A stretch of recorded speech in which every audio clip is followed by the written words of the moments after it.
Bonjour, good morning. We'll get started with the council meeting. We'll call a meeting to order. We will start with invocation by our spiritual advisor, Mr. Gene Goodsky.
this time, I'd like to ask for a moment of silence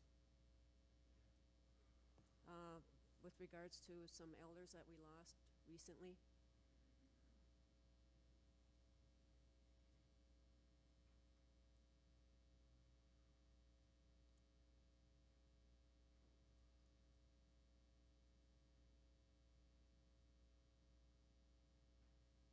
Miigwech, thank you.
Miigwech.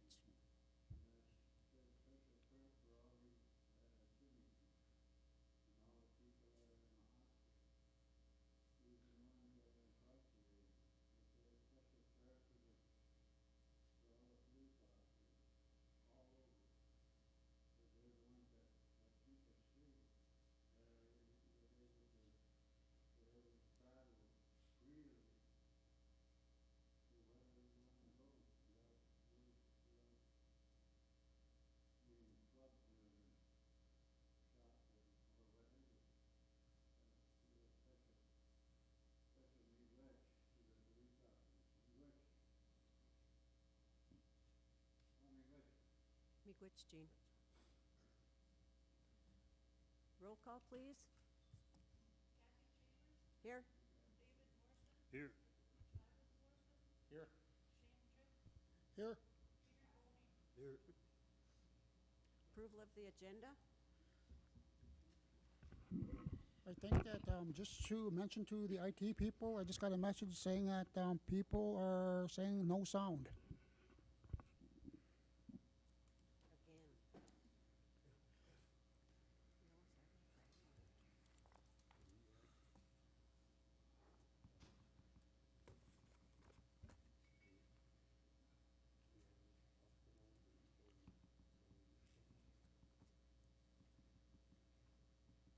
Again. Yeah.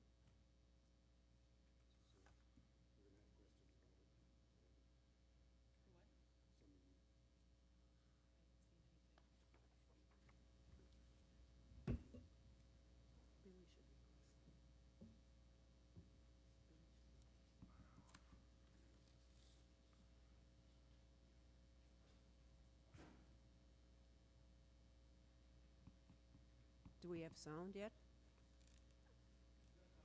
Okay. All right. With the agenda, Kathy, we have to add, we have to move Barb Rodine under Andy, and Andy presenting Barb's Okay. agenda item.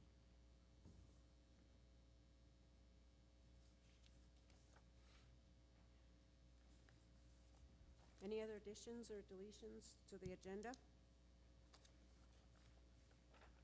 I would like to add Leanne to come up and talk a little bit about the summer youth, please.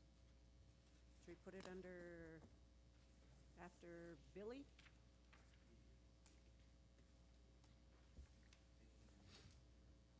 Which part under Billy? The last one. Last one? On the last after Billy. Okay. Any other additions or deletions or corrections? If not, I'll call for a motion to approve the agenda with those additions. Move. Moved by Chief. Is there a second?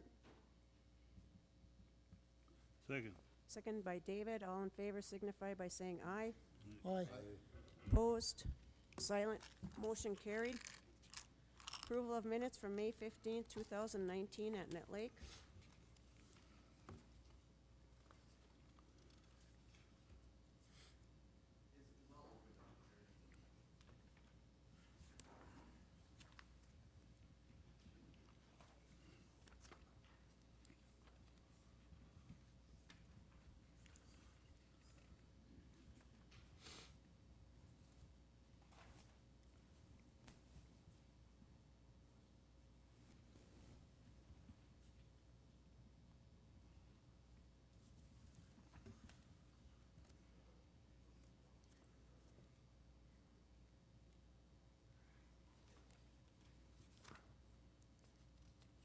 Any questions on the minutes or corrections?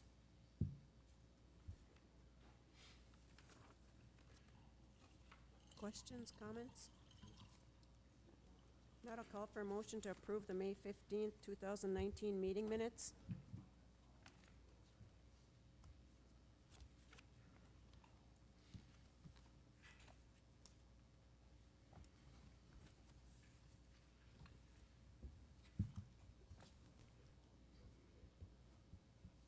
Move.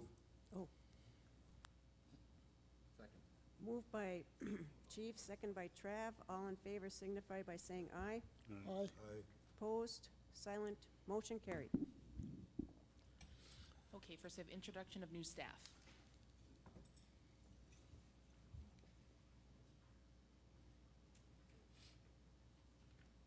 Good morning.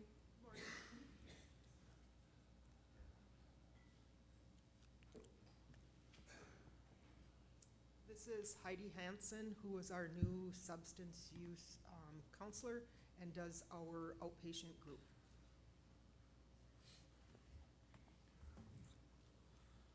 Welcome.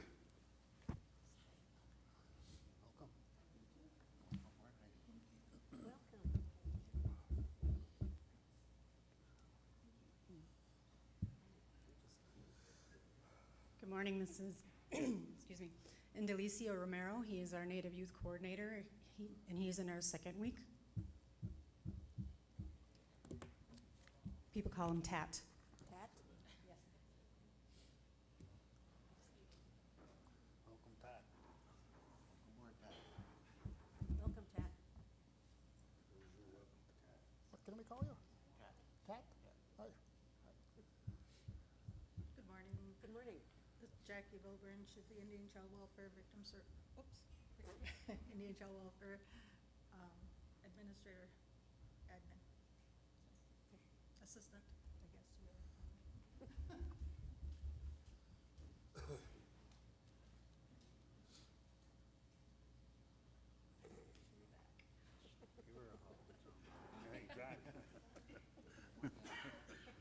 Welcome aboard. Nice to see you.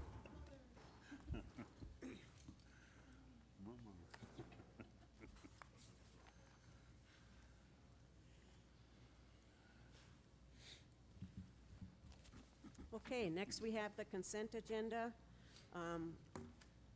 First item is approved contract agreement with DSGW Architects Incorporated for the Fortune Bay Casino exterior renovations. Next is approve the amendment to the Bois Forte system and use agreement with Essentia for behavioral health pricing. Selected the date of May 21st, 2019 to review the bids for the siding project at Fortune Bay. Approve the request from Pam Hughes to sole source travel cards and tickets in the amount of $19,620 from Northern Eagle Federal Credit Union for the end of the year school trip for the International Falls program. Approve the request from Pam Hughes to sole source the charter bus from Voyageur Charter Coach in the amount of $4,390 and the contractual agreement with Great Wolf Lodge for hotel rooms for the end of the year school trip for the International Falls program. Approve the independent contractor agreement with Eustis Counseling LLC for psychology services. Approve the sole source request from Randy Long for a license renewal for software for housing with Computime. Approve the early Head Start 2019-2020 Head Start grant application. Approve the amendment to extend the agreement with Kemper Sports through October 2019. Do we have a motion to approve the consent agenda? I have some questions. Okay. Regarding the first one, with the DSGW architects for the Fortune Bay thing, how was this company selected? Because when we got on board, it was just, here they are. And I thought it'd have to go through a process. The DSGW was selected prior to the 3-bid process Okay, for the project, and that was done by Fortune Bay. okay, fair enough.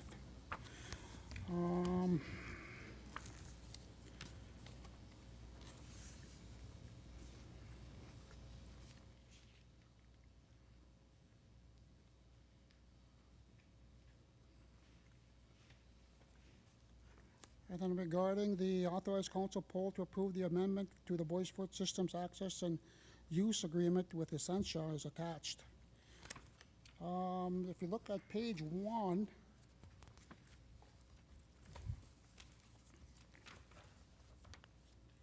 okay, we have the behavioral health outpatient, we have some different software lease, software annual maintenance, estimated implementation, labor. Looks to be like almost $12,000. Yep. And I'm assuming this would come out of the health budget? Health third party, I believe. Dan? Yes. Health third party billing. Okay, all right. Is that your question, Shane? Oh, one more? Nope, I have more here. The other ones are good. Okay. Now, for the independent contract agreement between the Bois Forte Band of Chippewa and Health and Human Services Department, the health is paying them, how much? How much is the health going to be paying them? Is that for the Eustis Counseling? Let's start looking. That's Is that for this. Eustis Counseling? That's the, Psychology agreement?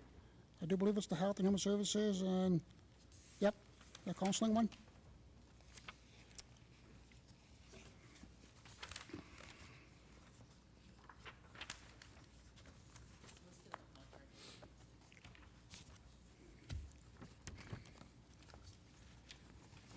For supervision, it's $100 per hour for the contractor's time, including time for paperwork, case consultation, and failed appointments which have been previously selected, and $650 a day. That's what it looks like to me for compensation. Okay, and the contract goes for how long? For a year, a couple of years? I think until terminated. Until terminated. I couldn't hear you, Shane. The contract goes for how long? Until terminated. Okay. I think that's a much-needed service. Yes. Yes. So it will be for the tenants at New Moon, Uh-huh. and then the clients in our substance use program. So it's mental health services where they'll be receiving the therapy and stuff right at our offices, and then also providing clinical supervision to the staff at New Moon. Okay, all right, thank you.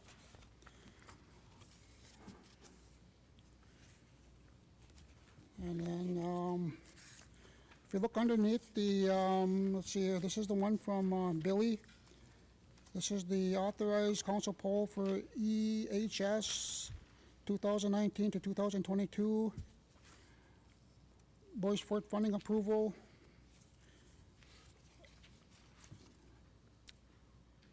Okay, required match amount, 117,366. Indirect cost allowed, it says yes.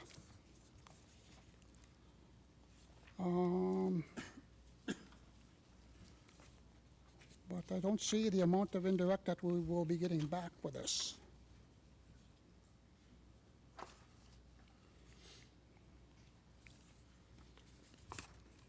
Billy,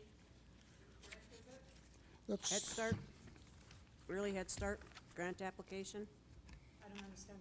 What do you mean indirect we will be getting back? We indirect- don't they- get We don't indirect back indirect. from it.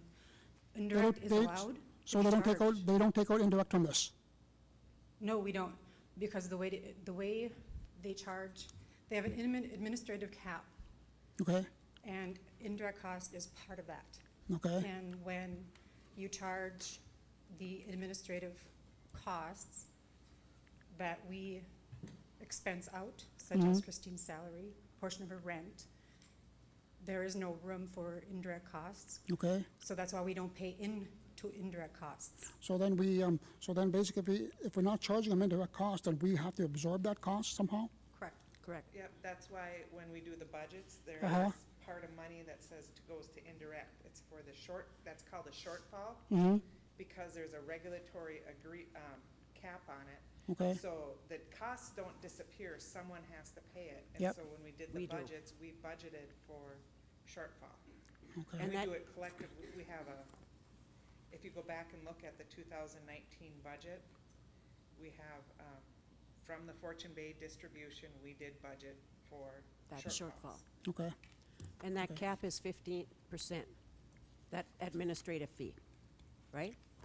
Yeah, it's I believe- 15% but that includes like, Yep. it's some of, like Christine's and part of Yep. some of the other people in the office too, is It's like Christine's salary, like 5% of the managers, and then part of their rent, part of their phone, part of everything Yeah. that's charged for administrative costs. Yeah, they have There's a formula that's used. yeah, Head Start has the most complicated one. Yeah. Yeah. okay. Does that answer your question, Yep. Shane? Okay. And then the last one is regarding Kemper Sports. They've been with the Fortune Bay for a long time, and it just, it had to happen where we have to try and do what's in the best interest of our golf course and our casino. And the money that we lost, we're never going to recover. And let's move forward and then try and minimize the money that we're losing. Well, that's all I have to say about that one. Okay. Do we have a motion to approve the consent agenda then?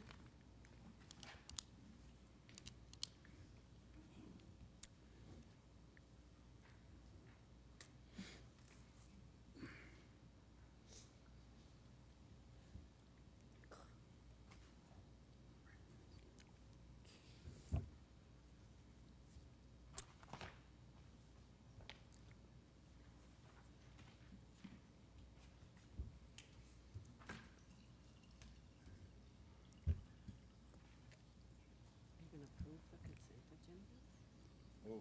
Moved by Travis. Is there a second? Second, Second by Shane. All in favor signify by saying aye. Opposed? Silent? Motion carried. All right, first we have Jalen Strong with a discussion on language and culture revitalization efforts.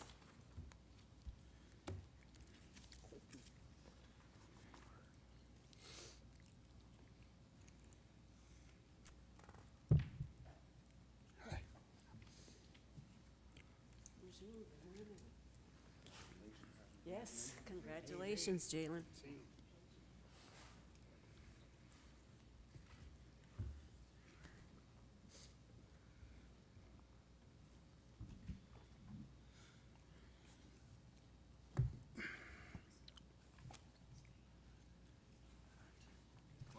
first, I wanted to say thank you guys for letting me come here and being able to talk about this.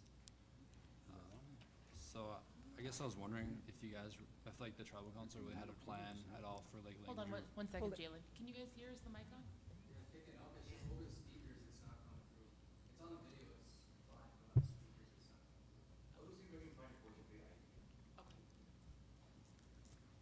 Go ahead. Huh? Yeah. Can you guys hear me now? Yeah. Yeah? Okay. Yeah, so I was just wondering if the tribal council had like a plan set aside, because I know last year, there was about 25,000 set aside for language revitalization, efforts. And I know that that wasn't enough, I guess, to start anything, but I was wondering if you guys had a plan currently in place, besides KBFT and the education department setting up whatever, programs that they got going on right now. Just as an FYI, I just came from the Minnesota Indian Affairs Council. Actually got home last night, and the state just passed, they just recently passed their budget, and the governor signed off on all the legislation, and there was 600,000 funded this year for language, and that's going to be split between all the 11 tribes. So it's about, I want to say about 50-some thousand plus for language, and it will begin July 1st. So I think we need to sit down and figure out what we're going to do with the funding that we got. There's also funding for immersion schools, and then there's also a competitive grant that's available for language revitalization. This is through the legacy funding, through the legislature. So there's good pools of money coming through. And so I think we could sit down and come up with a plan. Do you have any ideas, young man? Yeah, well, it depends on how the tribal council, I guess, wants to proceed. I think there's pretty much two schools of thought into language revitalization, which is like starting with the adults and then having them teach their kids. Otherwise, teaching the kids and then kind of leaving out the adults, because it's through the scientific research or whatever. A lot of people think that learning a language is harder after you get out of the critical period, it's called, from like ages like 6 to 16. And between that critical period, that's when linguists think it's like easiest for children to learn, because it's like innate. They don't really have to be taught in the grammar. They don't have to be taught in like the rules that you have to use. So take like Mike Sullivan. He only works with kids at Waduka Dotting. Okay. And then you take my teacher in Brendan Fairbanks down at the U, and he only works with adults. Like, those are the two schools of thought. And so it's up to you guys, but I think my approach would be to hit them both. Because right now, as far as I know, talking to Karen and Harvey, they cut down the elementary school to like half an hour a week, which is not enough to do any sort of language revitalization. And even if we had a full hour a day, that really wouldn't do a whole lot, because they're only getting that hour for that day. And then their parents, once they go home, straight English. They don't have to talk. They don't have to like use that part of their brain and actually learn the language. But for adults, I know it's kind of hard. I think in the past year or two, there have been efforts for a language table set up on Monday nights, I believe, at like 1 p.m., which just logistically doesn't make a whole lot of sense, because that's just during the work period for a lot of people. So I would say that, getting like a language table, either at one of the high schools or one of the community centers at like 5 would probably work best. I know the reason I think that the schools would be better is because I know a lot of parents have children that play sports. Yep. And they're going to be at that school till like 5:30 is when I think the first practice gets done, and the second practice starts right after that. So I think having parents at that time in that area, like, that would be ideal for them. And it wouldn't really cost the tribe a whole lot, maybe just like snacks or whatever. And that would, cover that cost. And I guess I'm saying me, but we could have somebody come in and teach the language, and teach just like the starting words, and we'll have a whole curriculum set up. Because right now, this last semester, I had to do translations for a book of dialogues from, I can't remember the teachers back then, but they're actually from Nut Lake, which is kind of cool. And Nice. then I think for KBFT, we can fund them to do stories for the first language speakers. I know we have the Bois Forte app, but we can improve on that. Yep. Because just the words is not going to teach you the language itself. Like, that's not going to teach you what the word means, or I mean, it will, but like the parts of the word. And it's not going to teach you how to speak. Like, you know, they have like the couple sentences, but we should get full-on stories, so then you can go through and like dissect each word and how they use these words. And so like, for example, when the winter immersion camp was going, and Anton Troyer was going through the story about baseball, he was like dissecting all the words, like word for word or sentence by sentence. I think that's a really good way to kind of learn, so then you can model your language after these first language speakers, because otherwise, you know, we'll probably always sound like children trying to speak, you know, just like, you can't, because you can't really we-sin anything. I know everyone used we-sin for eat a lot, but that's just like telling people to eat.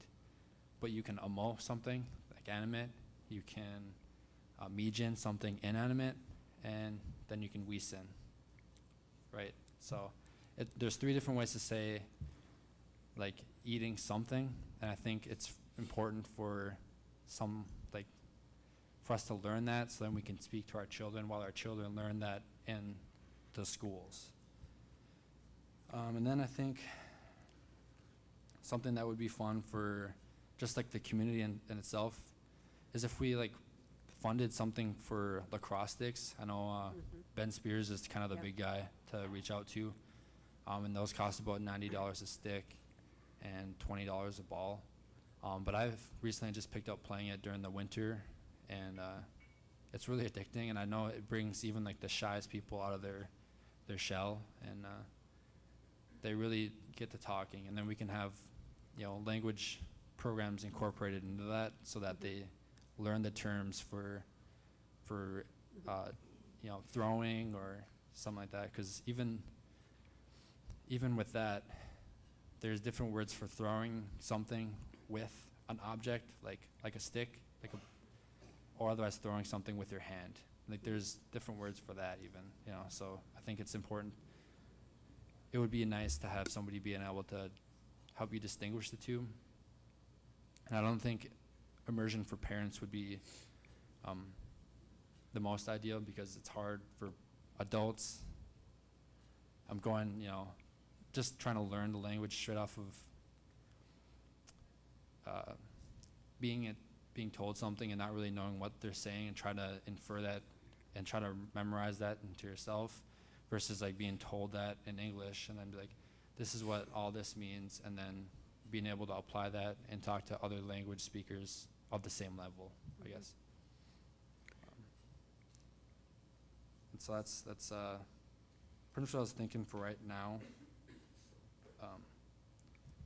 And being able, I don't know if you guys have any say, but I know that Ojibwe isn't really taught in the high schools, at least in Northwoods. And if it is, like it was when I was in high school, it was only offered for 11th and 12th grade. And so you only needed 2 years of a second language.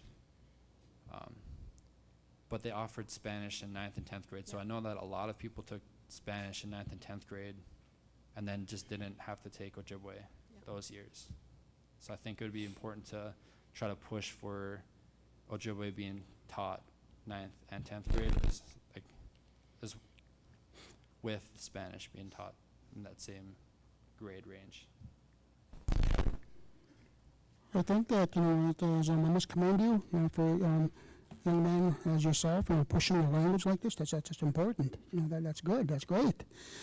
You know, for the Nut Lake School, I know that we were in the process of increasing Harvey's time for next school year. So he'll be there maybe an extra day for the language. And also that we were working on pushing to get the language class back at Northwoods. And I do believe Northwoods said they did have something over there, but it's only going to be from 10th, 11th, and 12th. So there's going to be that gap between 7th, 8th, and 9th. And that's something that we need to address at the Nut Lake School. I'll bring that up at the next meeting.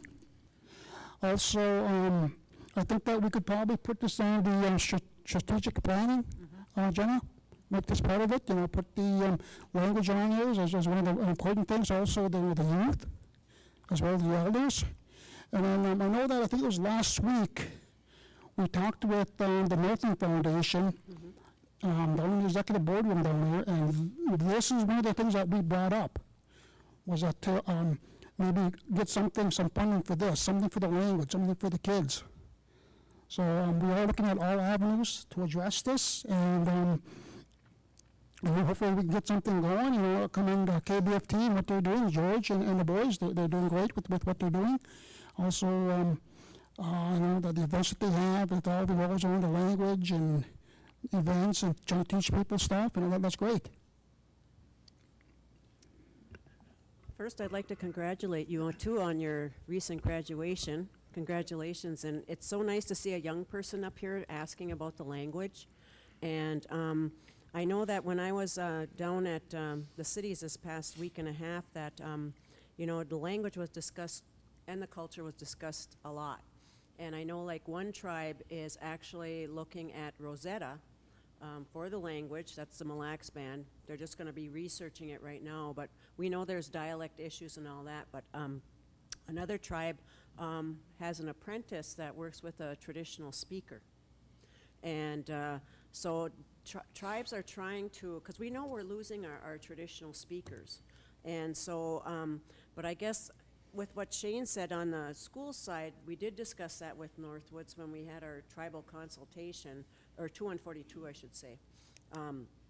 And that is a concern because the kids need to learn. And even us as parents and grandparents need to learn. If the kids are going to learn, they're going to be speaking to us and we won't know what they're saying. The other thing I think that might help is having community meetings regarding the language. You've got some new funding coming in now, or additional funding. And what does a community want to do?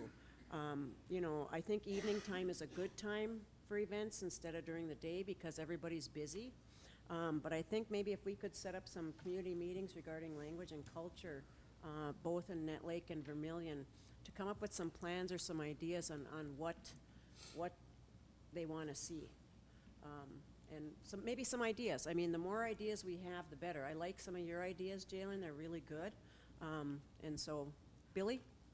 Yeah, I was just going to let Jalen, I think the allergies are getting to me. I sound like I have something in my throat, but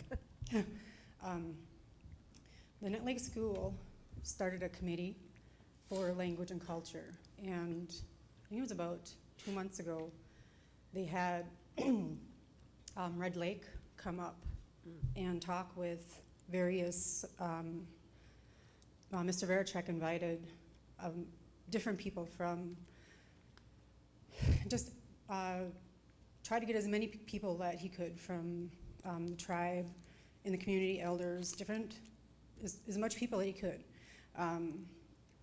From that, there's a committee, there's school board elders, there's several members from the education department, and the idea is to what you just said, try to get people in the community driven, trying to revitalize the language.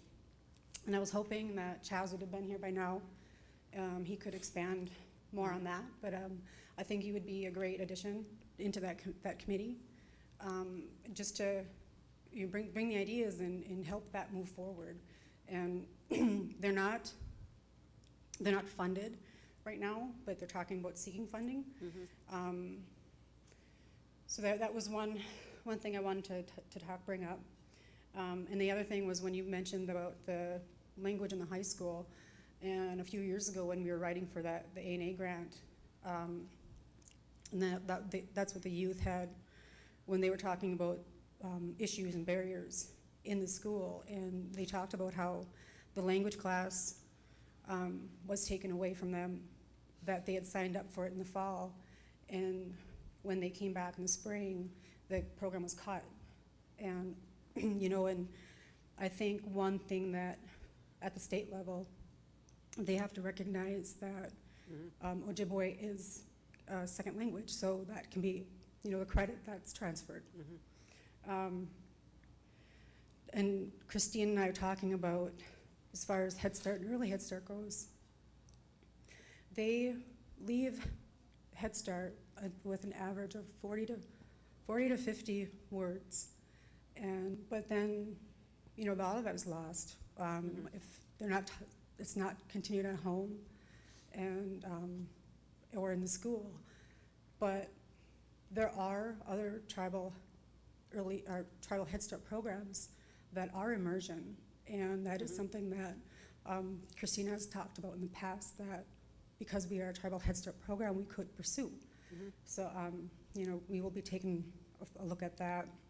The only thing with that is for a tribal immersion Head Start program, early childhood program, what happens then when they leave our program and they go into public school where it's not immersion?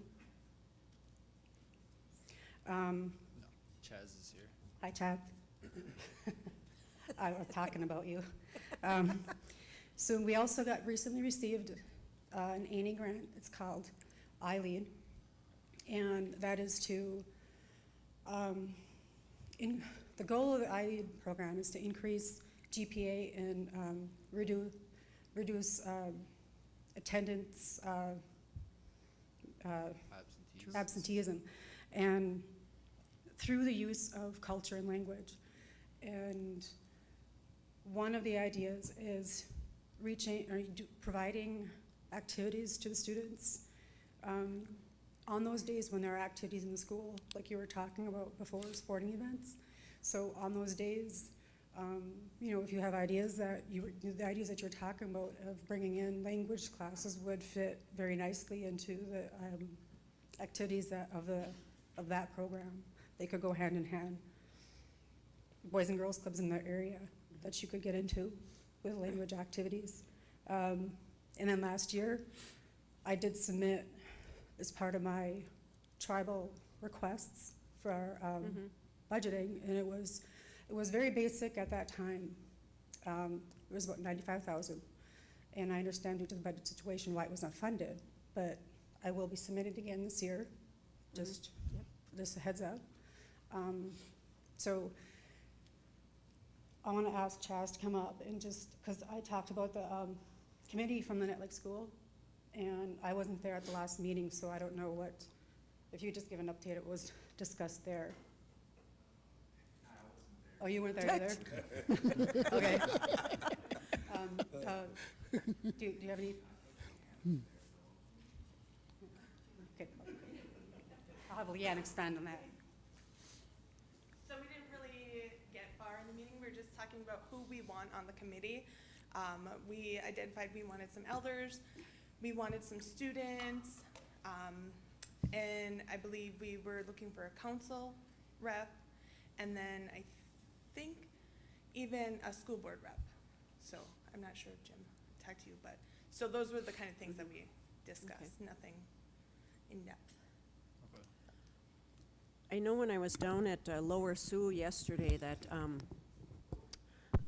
Vanessa Goodthunder, she used to work for Governor Dayton, but she went back to her tribe to work with language. Yeah. And you know Vanessa? Yeah, no. Yeah, went to she's school. really a good girl. They have a Head Start immersion program.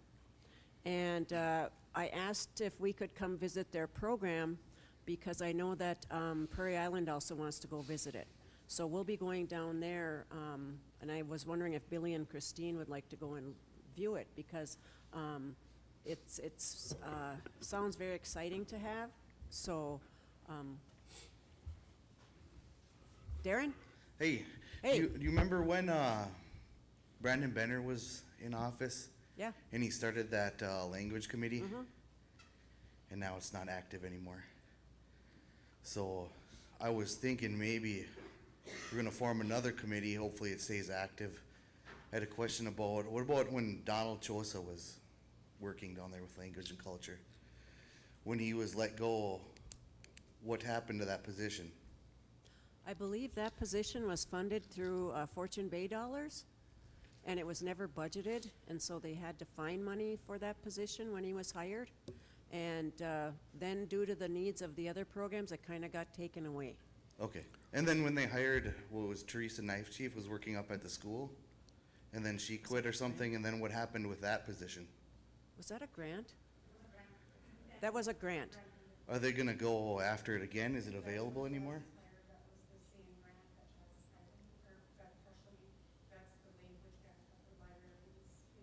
Oh, okay. Well, I was hoping that maybe the council could make a resolution or some kind of requirement that the different programs and things would have to abide by to help learn the language. Instead of making these committees, getting these positions, and then they fall apart and nothing happens. There's no follow-up Yep. or follow-through. Okay. So, Good point, Darren. Yep, Very good thanks. point. I think too that there are some competitive grants coming through the legacy funding through the Indian Affairs too that we could access or apply for, in addition to the other monies that were allocated to the tribes. Yeah, so I guess just from listening for the last 5-10 minutes, it sounds like funding is kind of a big issue. Yep. And grants are nice. I don't have anything against grants, but they're restrictive. Yes, they are. You can only do so many things, and you have to do certain things to accomplish or complete, I guess, the grant in order to reapply and keep that funding rolling through. And to Darren's point, it seems like it's inconsistent, and a lot of times these positions that get funded through grants, once we aren't able to reapply and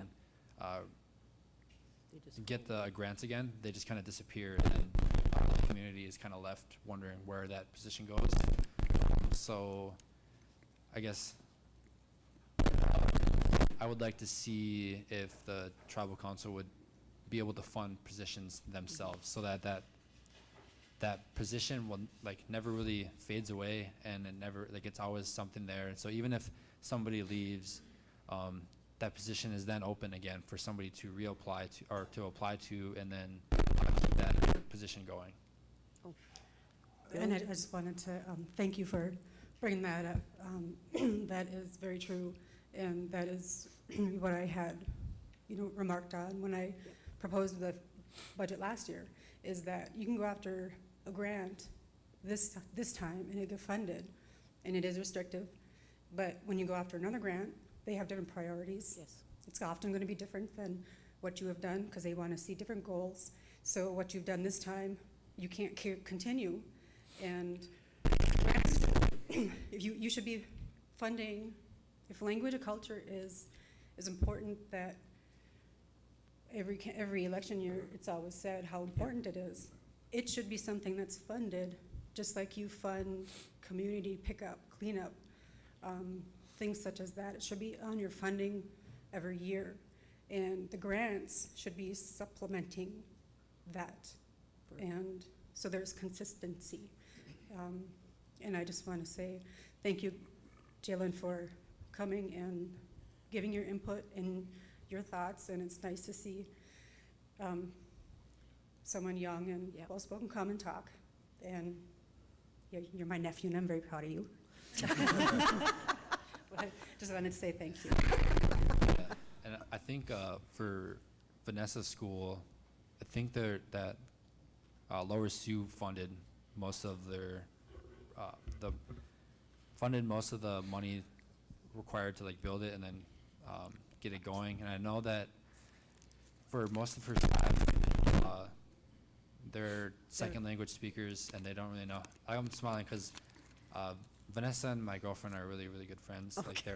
My girlfriend was a bridesmaid in her wedding. and Okay. So, yeah, so it's just funny. But I think, not to say a better school to look at, but a more completed school would be Waduka Dotting in Okay. Wisconsin. They have a full immersion program from kindergarten all the way through, let's say, I don't know, middle of high school, I believe, Okay. 10th grade. And that's where all the second language teachers like to go for immersion, to like Okay. speak it and then like teach it. And I think that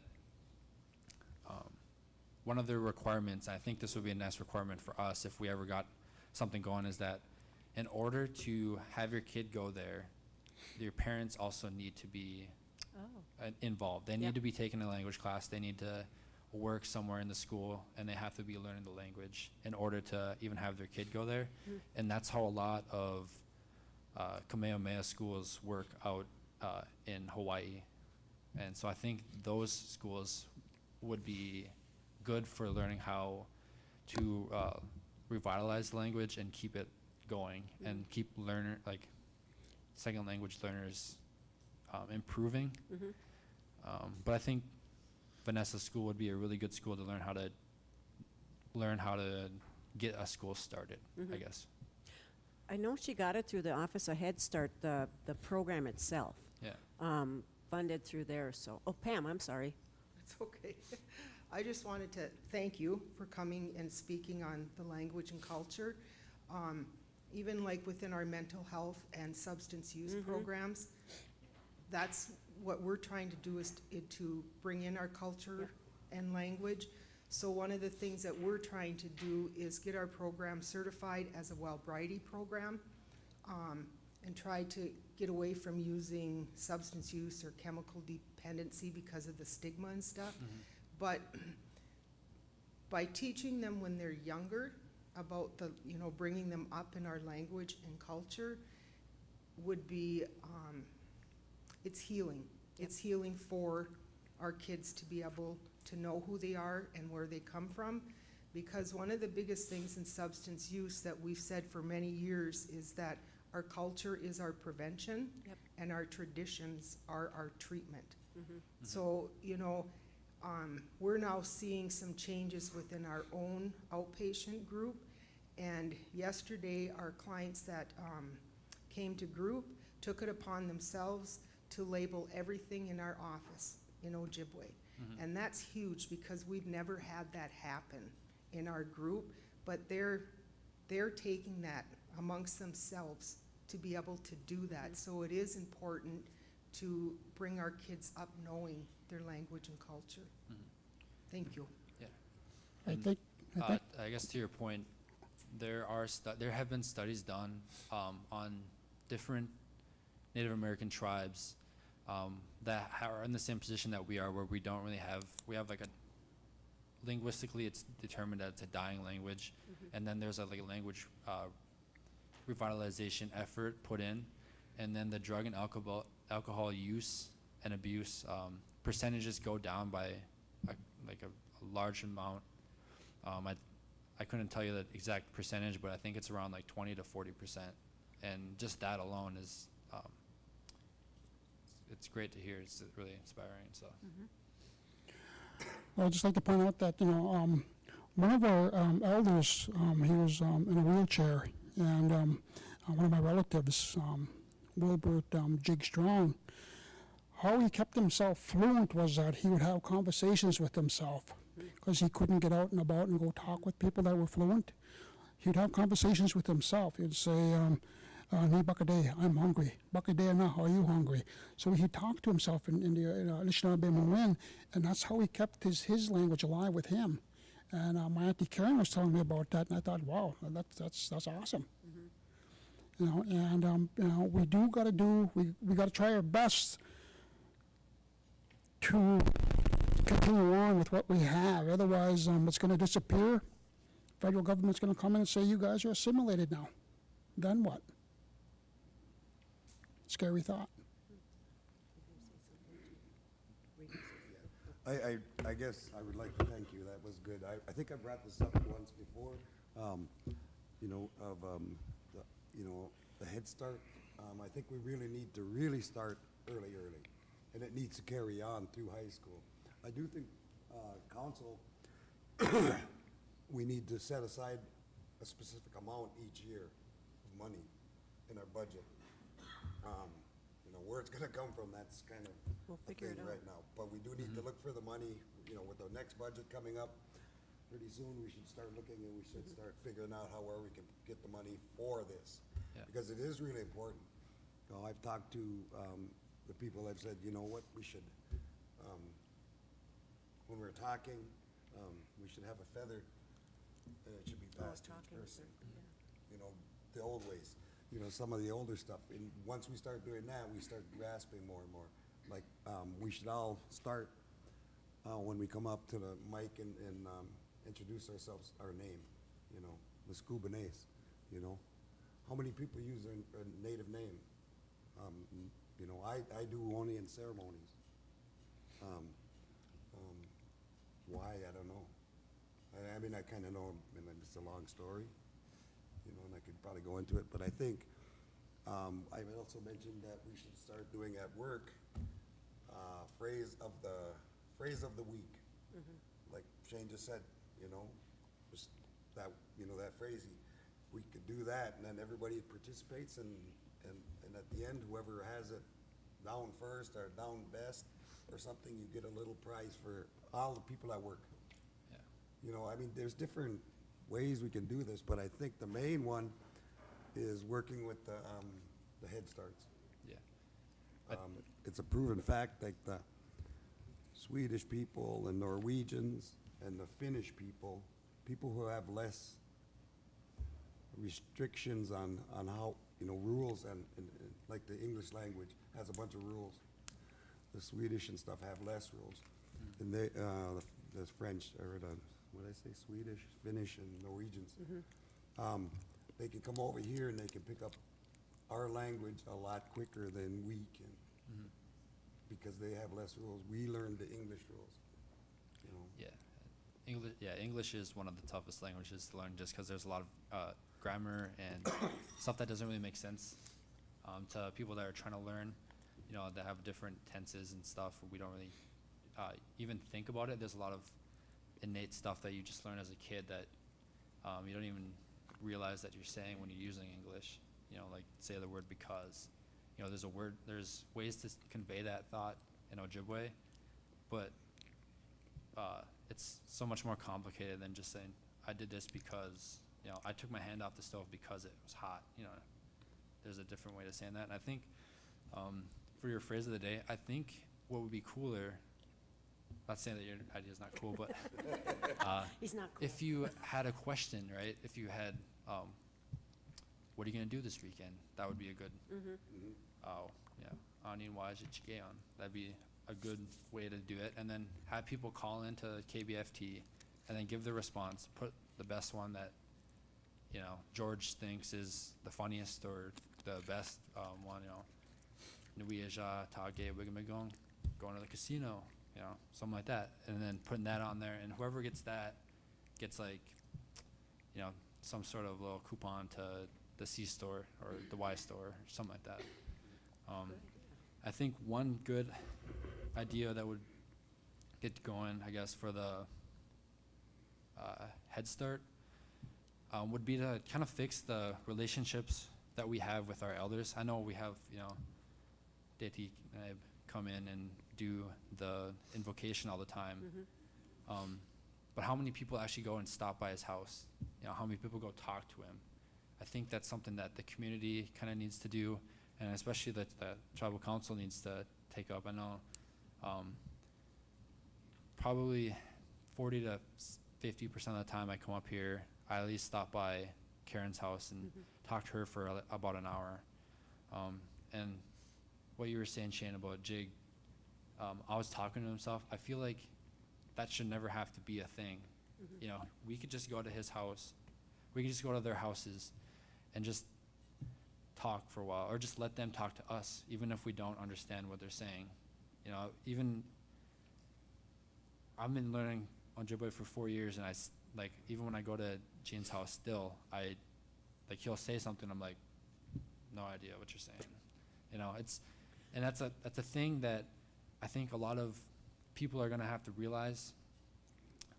There's a lot of historical trauma behind learning the language, and there's a lot of internal shame and internal guilt that people have to deal with, and I think that's a big reason why a lot of adults don't like to learn it.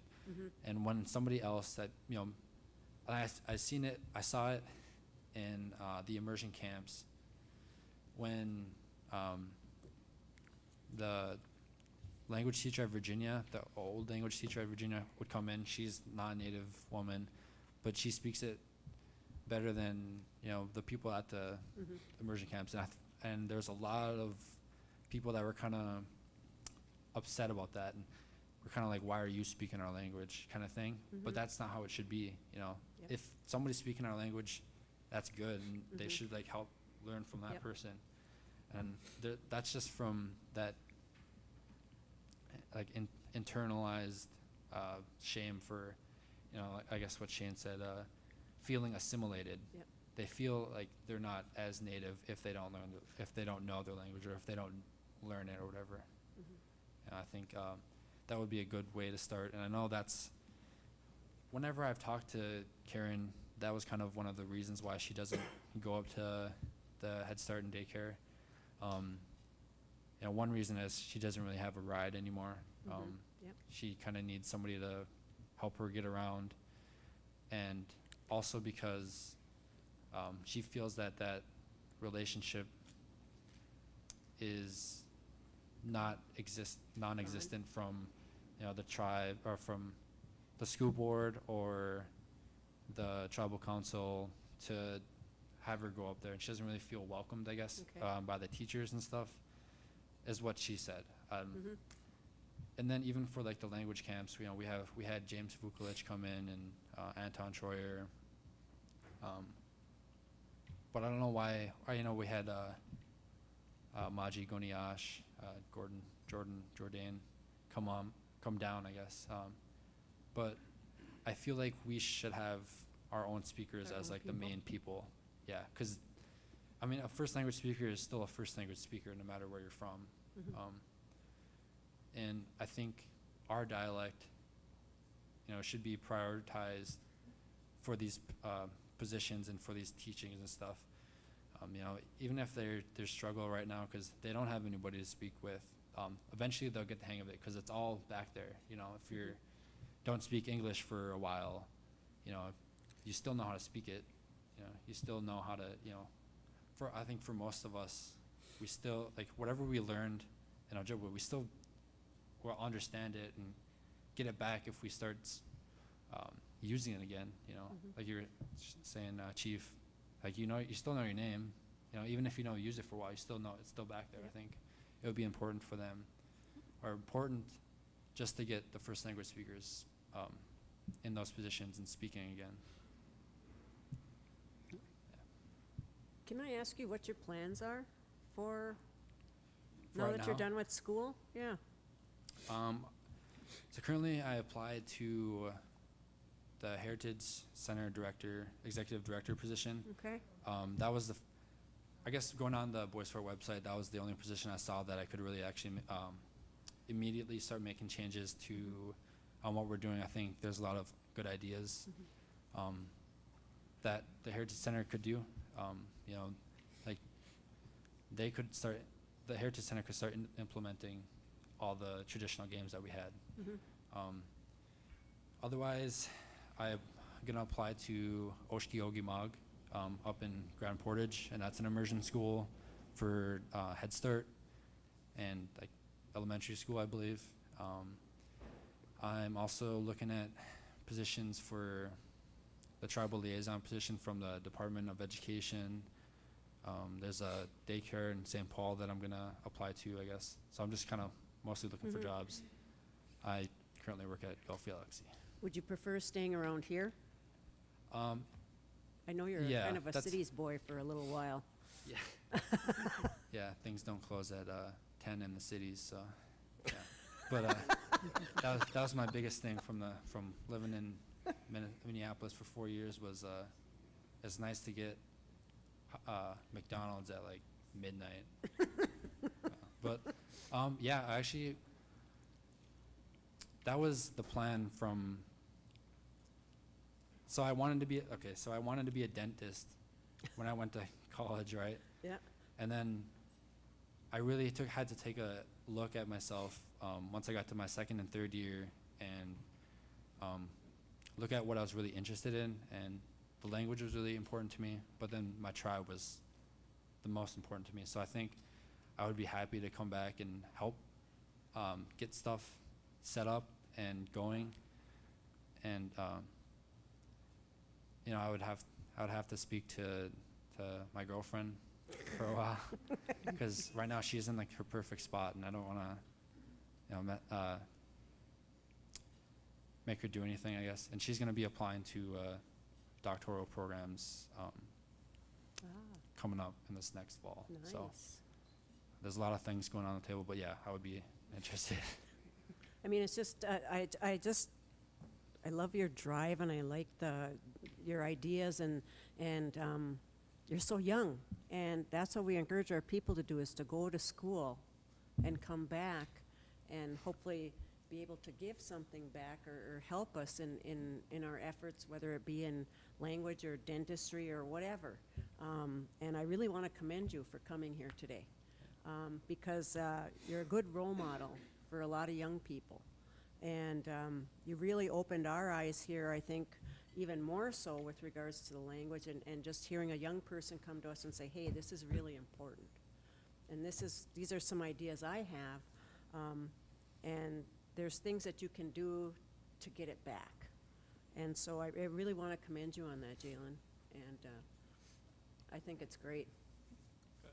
Yeah, and I guess I feel bad for taking, you know, everybody's time. No, I know it's like no, don't worry about it. meeting or whatever, but if the tribal council wanted to have another meeting, or, you know, just like you know, a couple people or whatever, so then we, you know, or if you wanted me to come back at some point, just let me know at least a week ahead, so I can give my schedule out to my manager, and I'd be able to come back. So. Okay, that sounds great. We would love to have you back. Really. Great. I'd like to thank Jay for coming. Jalen is my great nephew, and known him since he was a little boy.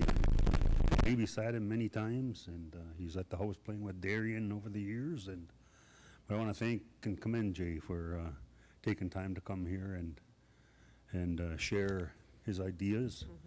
And there was a lot of good words spoken here in this short amount of time that we've been talking. And Shane brought up where we should put it in our strategic plan. Yep. And I also had a note for myself about a resolution that we should put in place, but Darren also mentioned that. And but there's so many aspects of the traditional ways that we have to teach our people. And the first one is our language. And I know a few years back there was a CD made by Karen Drift, and we should get I know I have a copy, but we should get some more copies made and redistributed to all our band members. Maybe that's something that we should have passed out at the State of the Band. And that's a start. And I know the radio station at one time used to have a phrase of the day. And I know what Harvey did one, and I know Donald Chosa did one. And that would be maybe, it was touched on doing a phrase of the day by Chief. And maybe that's something maybe the radio station could do, is maybe put a phrase of the day, started at 10 o'clock, maybe say it, and then at 2 o'clock in the afternoon, 2:30, have somebody call in and say that phrase of the day that was spoken in the morning. So we have people calling in and answering that question. And you don't have to really call in. You could email or whatever, or text whatever the phrase of the day, and they could announce the winner. Also, we also have a lot of young men out there. Like I know Chaz is sitting out there, and Shane is sitting down to the left of me, and my son David Squidge, George, a lot of guys, and Darren. They're young men that are learning how to sing, And we could have these guys teaching. We gotta have them. We gotta start. I mean, there's a lot of young kids that are wanting to learn. I don't know if they're wanting to learn, but make them learn how to sing. And I know my grandson Angelo has been sitting at the drum and learning to sing. And I get after his dad Lance many times, and I tell him, I said, Lance, you got to teach that. And I said, Lance is a good singer, Lance Kingbird, and I've told him to work with Angelo on the hand drum. And he says he will, but he don't. I know that Lance does have a hand drum at home. And but there's so many teachings, and another one is the beading. I know we have a beater in the back there, Teresa Morrison. She's a very good beater, and we have the teachings that you know, our young females should be learning how to bead. And also, I know that Pam Hughes has the spelling bees, I want to say, and Quiz bowl. where the kids get together and speak the language, and the quiz bowls, whatever is what I'm getting at. And I'm not sure. Do they still have a team from Northwoods?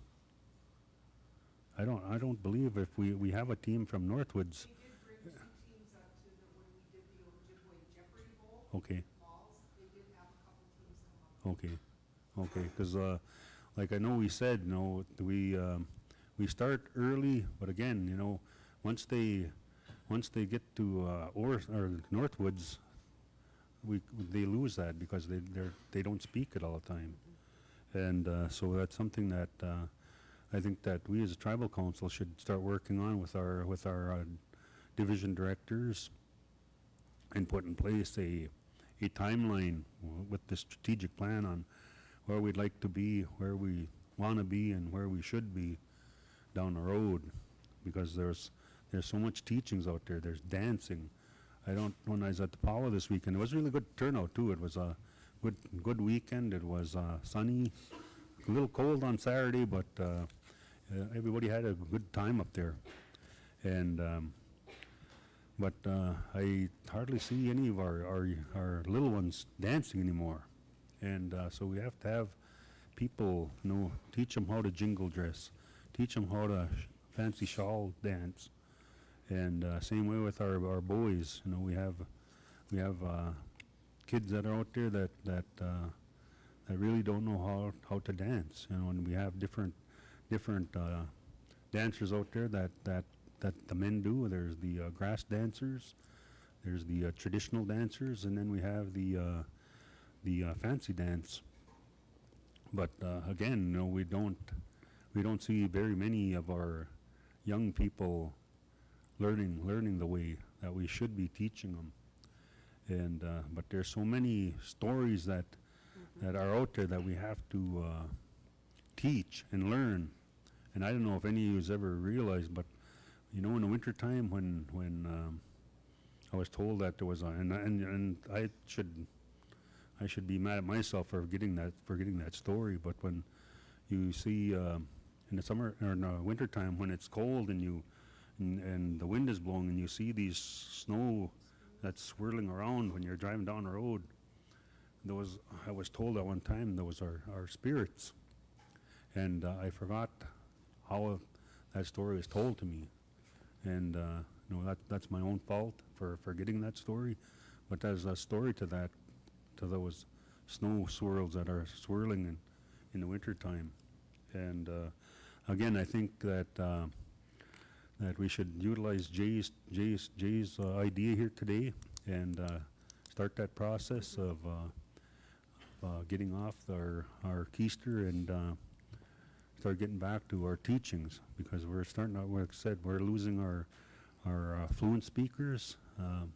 I know another fluent speaker over here at Vermilion is Phyllis Bois. Phyllis is a very good teacher and wise teacher, and we have to we rely on those people to help all of us, and And again, I also want to thank you, Jay, for coming and sharing your ideas with us today again, and it's something that we need to move forward on. And thank you. Yeah. And then even people off the reservation that are enrolled here and that grew up here are pretty big. Down in the cities, like Randy Greshik, he grew up in Tower, and now he's a really big name down in the cities. And you can reach out to Perry Drift too. He's in Bemidji now, and I think he just found a job, but I think he would be more than willing to come back and help teach it. Good. Well, Chaz? as long as I'm here, I just want to put my 2 cents in Go on ahead. some of the challenges that we're facing, that Okay. I think and that Yeah, I see. good. That's what we But need. yeah, I just want to let you know how difficult my job is, being that I'm being funded by 2 grants. It would be a lot easier to focus on language if we had a grant or funding strictly for that, but I'm just being pulled in so many different directions, working with the radio station and trying to fulfill that grant is very difficult, and then trying to work with a little bit that I do with the language. I would rather just focus on language or just focus on the radio station.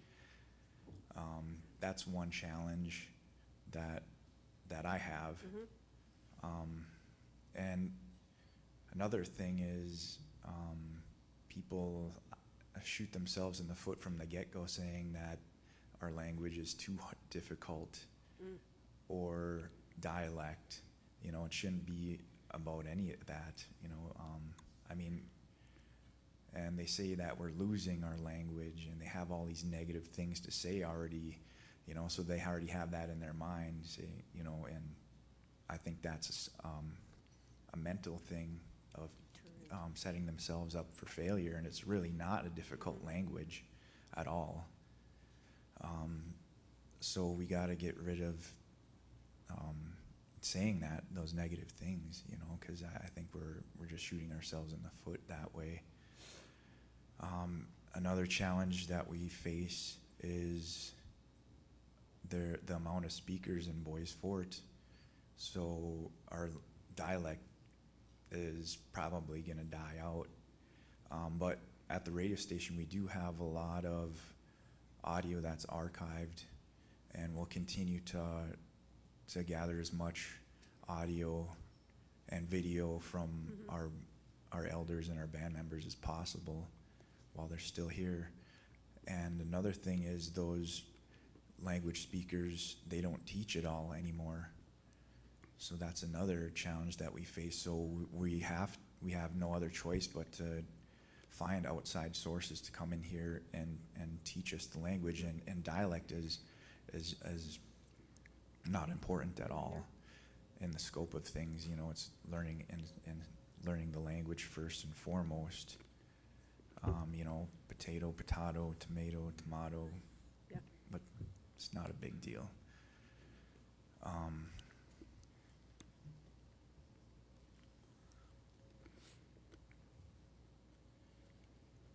think that not to say that dialect doesn't matter, and it's true, it doesn't really. If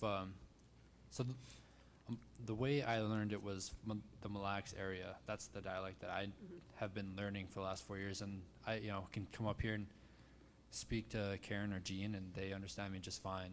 That's what you're saying. I think the only thing that could come from that is just a different way of saying it, just a different word structure, I guess, or a different word.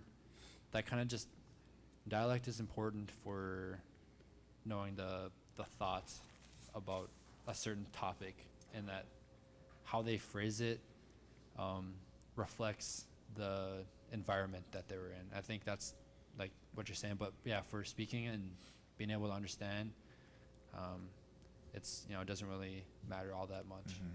Yeah, and we are a sovereign nation. We should be speaking our language here. Yes. English should be secondary. I truly believe that, and we can start off small, just like what Chief said. Let's introduce ourselves in our name. Boujou, Chaz Wagner, Indigenous Cause, or Ginugizik, Indigenous Cause. Let's just greet people like that. Start small, and then it'll eventually build and build. But, And I think that that negative mindset, that's what I was saying earlier about the historical trauma and people feeling bad about themselves because it feels like maybe they feel like they're less than if they don't know the language, and so they just say oh, that language is too hard to learn, so they don't fully try. And like you're saying, it isn't that hard of a language to learn. You just got to put the time in is the main thing. I just want to thank everybody for talking about the language. It's really important. Yep. And thanks, Jalen, for coming up and bringing this topic up to the meeting. Miigwech. Thanks, Chaz. Miigwech. I'd like to say thanks, Jay, for bringing this up too, because we've been kind of sitting on the side now for quite a while with the language in our culture. You're bringing up a great topic that we need to address. And like I said, we haven't done nothing with it for a couple of years. And I think it's time that we do something about it in a positive way. I love your drive. And I think we need someone like you guys in the Bay Area. Reggie? Randy? And somebody to come in and maybe you don't know the language all by yourself right now, but you'd be able to pull people in from other places to help teach these traditions and stuff. That is one of the things I've known is nobody's taught us. Mm. Nobody's taught me. Oh yeah. And you ask for it every now and then. It's out there, but it's like nobody wants to share it. Yeah, and that's kind of going back to rebuilding this relationship that we have with the elders. I know, like Chad's saying, that it's hard for even get our own elders to come back in and teach the language in our dialect and stuff. Just from like talking to Karen, I think the feeling that I've gotten, and from Jean, is that like they feel like people don't want to learn, and they'll stop by, and then they'll just ask for something, or they'll want to know like one or two things, then they leave, and then they don't come back until they need something else. Where something, if we had like a language table at a good time that was accessible for everybody to get to, or if we had like an ITV from if we had it in like Nett Lake and we had an ITV up here, people up in Vermilion would be able to participate in the language table. And we just have, we just start building that relationship back with the elders, knowing that to keep going, like it is important that we're not just here for just one thing and then we're gonna head out and not see them again for a long time. Just to keep going, and then eventually, hopefully that they open up and are more willing to come to our events, such as like the immersion camp, I guess. And I think that it's kind of hard to, even for me, like at Thanksgiving and Christmas and stuff, or like the other dinners, that family dinners and stuff, I really do want to teach people. Like I want to teach Squidge, or I want to teach you guys, or Trev and Sean and them, just something. You can be like just want to teach them something, but it's kind of hard if they don't ask, because then it's like you don't really know if they're interested. A lot of people, if you don't ask a question, they're never gonna know that you're actually like wanting to learn a language, or wanting to learn something new, I guess. Well, thanks, Jalen. We appreciate it. And, George? Just about fell over there. I know, be careful. But I just wanted to mention that, there are developments that are happening right now. The school, I think, is probably one of the best resource, or going to be the best group to kind of influence the school, which I think is a big key to it all. I don't know where Northwoods is gonna end up in all of this. The immersion school idea, that's like pulling your entire, kids out of outside schools.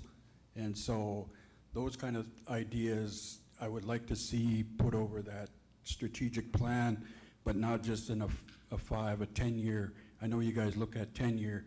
You got to be looking at this like a generation, and that's like 30 years. So you want to keep that frame and focus, and you're looking, you know, hopefully, as they say, you're looking 7 generations ahead. That's almost, what, 200 years ahead. So you got to kind of look where we're going with this, and you know, start small with a lot of these ideas, and then as it grows, we get more resources like Jalen coming into the fold, and hopefully down the line. I know with the development with Head Start and the immersion thing, with Karen's involvement, there was, you know, them kids blew my mind when they were doing their graduations and stuff, you know, back when she was more integral there. And even I seen a post last night about one of our, I don't know, what do you want to call it? One of our community members going up to the school or going up to Head Start, and he made a comment to the language teacher that's up there now saying, give me one, you know, and he was just kind of mentioning that it was raining outside. And then she said, what do you want? You know? Yeah. So, I mean, I'm not being critical of her, I'm being critical of him, because she's in that position, and maybe she's not receiving the resources or the training that she would need. And so, I don't even think we should be critical in that sense, you know, because like you said, I know plenty more people that have learned the language, more non-natives that are very fluent than I do native people that I know. And of course they get criticized, and so that's one of the biggest things that I want to caution everybody, you know, this is important. Everybody that knows the language is valuable. And we got to treat each other with that respect. And if they want to know our language, Great. love them and invite them in. Let them be part of our community. The other thing, you know, you guys mentioned all these wonderful ideas, the quiz bowl, the on-air stuff. There's a big reason why we're not doing it right now is because we're so busy with keeping the station running. We need volunteers. Okay. And if there's volunteers that are out there that know the language, we would love you to be on the air. And there's a barrier there itself. You know, people are shy. They don't want to get up there, you know. So there are challenges there too. And even volunteering. Volunteering on our reservation isn't there volunteering. You know, there's an expectation for remuneration. And so that's a challenge. You know, you're looking at funding, you're looking at resources, you're looking at staffing, not just staffing, but just manpower, people that do this stuff, carry it out. I mean, I would love to be doing the phrase of the day, and you put a little twist on it. I like that. And ideas like that, the more we come together like this, and like I said, that school group, I think, is where this is going to kind of be the launching board. And we do need representation from the council. We do need representation from our elders. And I think we got a good group of education staff on there right now. Okay. And I really like that Veracek is there. Yep. He's got enthusiasm, and so, you know, I really appreciate that. So I would probably encourage everybody, even on the web or even on the radio, if you're really concerned about this, come on up. I mean, there are these tools that we can use, and one is a radio station. It's very powerful. And in this aspect, I think from the language, I think it's very important that people come up. You know, I wish we had the money, but it's not going to happen just with money. I mean, you got to really care and come up and put your heart into it. Thank you, George. Yeah. McWitch. Oh, yeah. I also forgot to mention that, good thing you brought up Mr. Verchek. I'm actually going up to Net Lake right now to speak to Mr. Verchek. I know Christine gave my name to Mr. Verchek to have him reach out, because I think they're going to try to do something with the language, and I'm going up there right after this meeting to talk to him. And then I guess for like being licensed to teach, I'll be starting the MTAG program in the fall. So I guess I think that's one of the requirements, is if you're in a grad program that you're able to teach at least like high school. So I'll be able to do that as well. Great. McWitch, Jay, thank you very much. We'll be in touch with you, believe me. Thank you for coming today.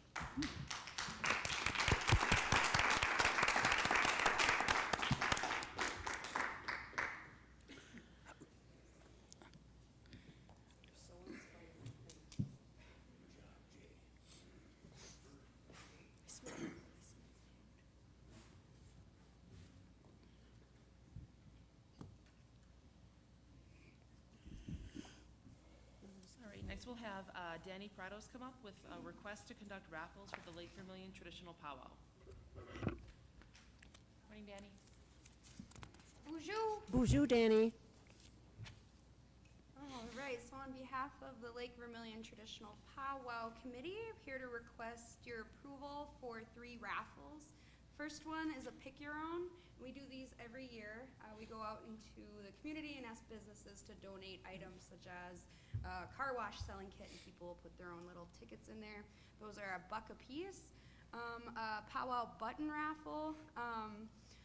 We're hoping to sell about 300 buttons at $5 a piece, and on the last day of the powwow, June 23rd, half of the proceeds will go to the powwow committee and the powwow, and the rest will go to the winners. So the last one is just a 50-50 raffle by itself. I want to commend you guys on how you come together and have your meetings with regards to the Vermilion Powwow. These raffles and button selling and 50-50, they really help offset some of the costs for the powwow, and you do a great job here. It's a lot of fun, so it's good for the community, good to come together as, you know, like Vermilionaires and do good, so. You can still have your food fundraisers after the powwow, because they're really good. Do we have a motion to approve the request from Danny Paradas to conduct raffles for the Lake Vermilion Traditional Powwow?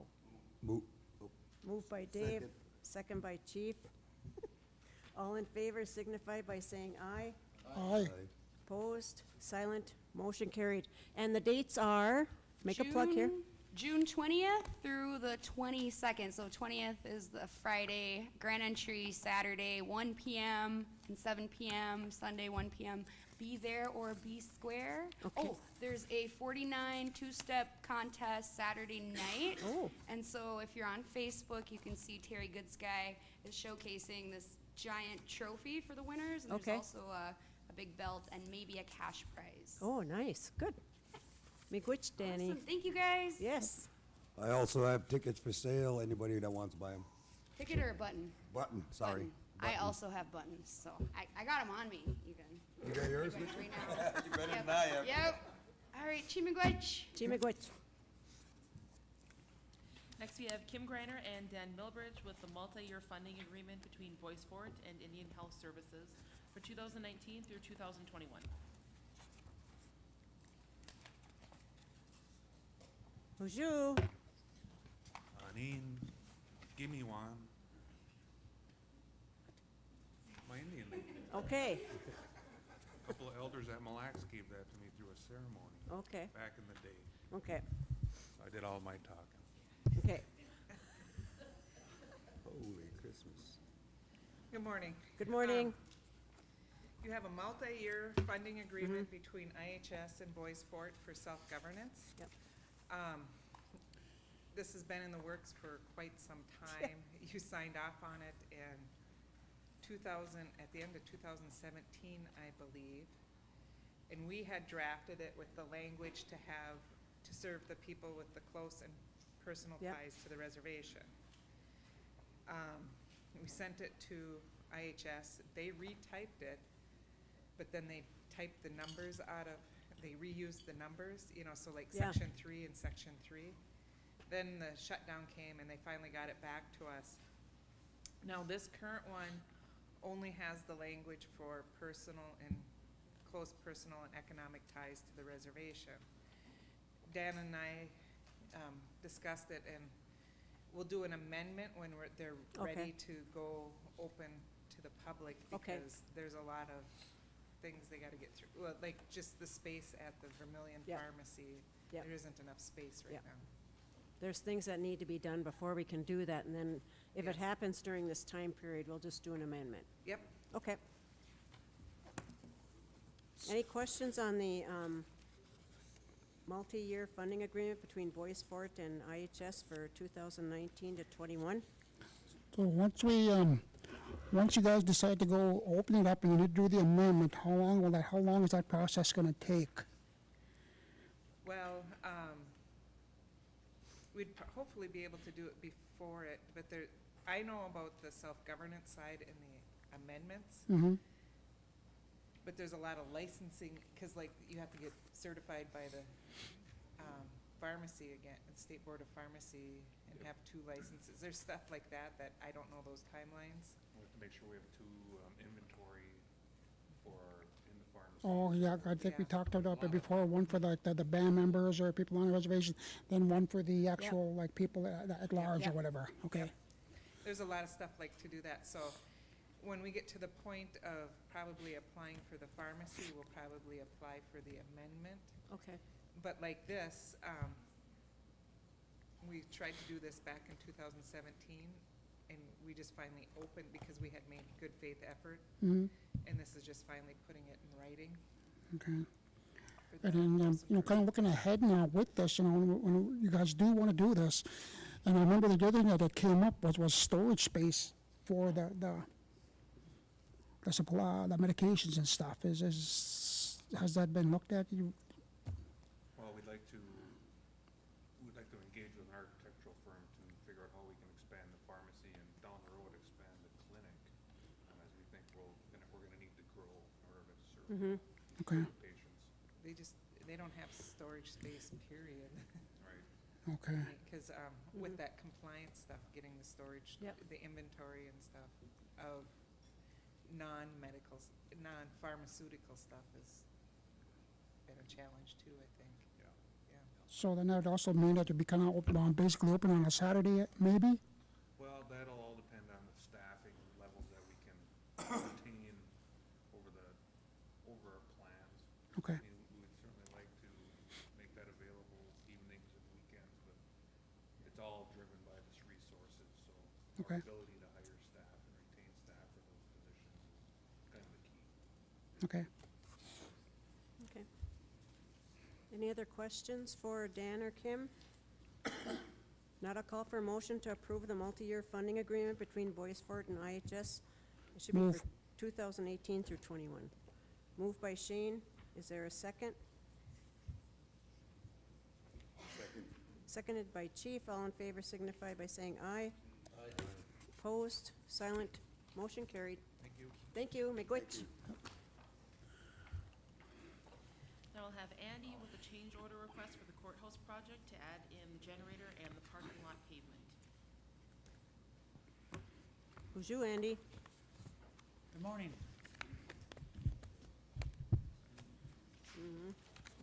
So I have a couple of items here. The first one has to do with the courthouse project, which is very nearly complete. In fact, the certificate of substantial completion will probably be signed this week or next week. There's just a couple of minor items that are needing to be taken care of. But by way of background on this change order request, at the front end of the project, when we started it, we had some concerns about making sure that we were able to deliver the project within the budget. So we went through a value engineering process, and we pulled out the backup electrical generator and paving the parking lot from the project. Now we're at the end of the project, and we have more than enough money to add those back in. And the main reason we do on those items is that we were able to shift the furniture expenses to a separate grant program. So that freed up a about $50,000 in the budget. So we want to add back in the electrical generator. Yep. And that portion of it is a cost of $24,970.13. And we want to pave the parking lot. And we think both of those really add great value to the project. You know, clearly the generator is important. Yep. So you don't have to shut down if you've got power outages, which we Okay. always seem to have. And the parking lot paving is also important. You know, that'll really help in the long run with wear and tear on the building. If you're parking on gravel, people are tracking mud and dirt Yep. into the building, so. Yep. So the total change order request is $45,470.13. It's change order number 3 for our MB Customs Development. Okay. So basically, MB Customs will be putting in the generator? Well, they're managing it, they have subcontractors. So the Okay. subcontractor on the generator is Nelson Colley Electric, Okay. which did all the electrical work in the building. Okay. And so they have to tie that in to the building. Okay, And then on the paving, it's KGM, and they're using them because KGM is also doing Doing the- some other paving projects on the reservation. yep, I think some it's for Joel. Joel, I bet it was Joel, so I Yeah. remember that. So by tying that together, we get a better price. Okay. So either way, And, MB Customs did not, normally the general contractor would mark that up. Mhm. They did not. okay, They're not marking it up at all. okay. So basically, either way, it's still gonna be coming either at or under budget. It will finish under budget. Okay. I can't give you an exact number, it's not gonna be a huge amount, but probably around $6,000 or $7,000 under budget, when all is said and done. And that's also including the next item that I'm gonna talk about. Okay. Good. Any other questions for Andy? If not, I'll call for a motion to approve change order number 3 for the courthouse project in the amount of $45,470.13 for the generator and paving. Moved by Chief, is there a second? Second by Dave, all in favor signify by saying aye. Aye. Opposed, silent, motion carried. Thank you. The next item also is on the courthouse project, and again, at the beginning of the project, we were really trying to control the budget. We weren't quite sure how things were gonna turn out, and so there were no provisions for what are called electronic record drawings. Basically, they're as-built, but they would be put in an electronic format, so that, 10, 20 years in the future, those records will be there if somebody needs to go and see exactly where electrical lines are, mechanical systems, or, how the roof trusses are put together. So the electronic record drawings are pretty important. We have and we did not have those in the architect's contract at the front end, but we'd like to add that. And the cost to do that would be $4,200. I think it's a good value, pay to have those, to preserve those records. Those would be ours. Yes, Okay. yes. And again, even with that, we're still gonna finish $6,000 or Under. $7,000 under budget. Okay. My question is, when I first drew up the plans for the courthouse, wouldn't this have been already part of it? That's a very good question, and the thing with this project was, the way the project was done with the construction manager at risk and the architect, and going through that process and estimating what those costs were gonna be, there had to be quite a few Cuts. redrawing of those plans.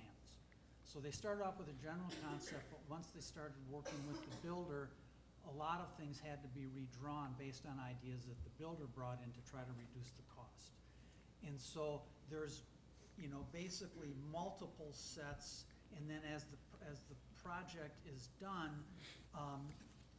there oftentimes would be minor changes made in the field, and those are just marked on, pen and ink on paper. So this would consolidate all those drawings into one format and clean up all the, handwriting, basically. Get it all into a clean record of the project. Who is ARI? Architectural Resources Incorporated. Is that the one out of Hibbing? Yes. Okay. Hibbing and Duluth, but the folks we've dealt with are out of Hibbing. Okay.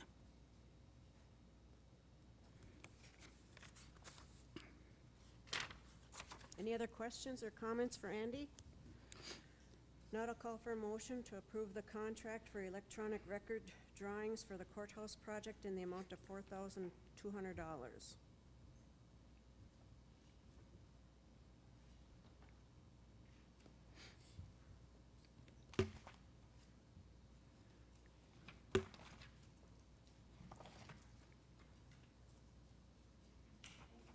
Moved by David, is there a second? Second. Seconded by Chief, all in favor signify by saying aye. Aye. Opposed, silent, motion carried. Thank you. The next item I have, I'm presenting on behalf of Barb Rodine, who Yes. was called away on a family matter today. It's further down in your packet. And this has to do with the right-of-way easement for Great River Energy for that project that they're doing up behind the Y store, where they're upgrading a substation and there has to be some rerouting of the transmission line. You had discussions about this for the last year or so, and last fall you approved the project, but at that time you requested that a market appraisal of the value of that easement be done. And so Barb requested that appraisal be done through the Bureau of Indian Affairs, who typically does these. They just take a long time, that's why it's only coming back to you now. So that appraisal has been done, to make sure that what was being offered by Great River Energy was fair value. So what Great River Energy had been offering for compensation for this easement was $6,600, and the fair market value that the Bureau came up with was $2,400. So the compensation is actually almost 3 times higher than Okay. what the Bureau arrived at. Okay. And so there is a resolution here. I'll skip the whereases, but the therefore be it resolved clause reads that in light of the BIA evaluation of fair market value, the Bois Forte Reservation Tribal Council hereby accepts the offer of Great River Energy as adequate compensation for the proposed right-of-way and requests that the BIA approve the application as soon as possible. So when they did this appraisal, was this at the expense of the tribe? No, No? this was at the expense of the Bureau. It's just a service that they provide. Okay. And then, are there any environmental concerns we need to be worried about? No, that was also looked at when the project was proposed, an environmental assessment was done, including a TIPO review. And you talked about the six grand or whatever it was as compared to the Bureau's appraisal, which was like over 2,000. Yeah. And that's just gonna be a one-time, That's correct. Yep. okay.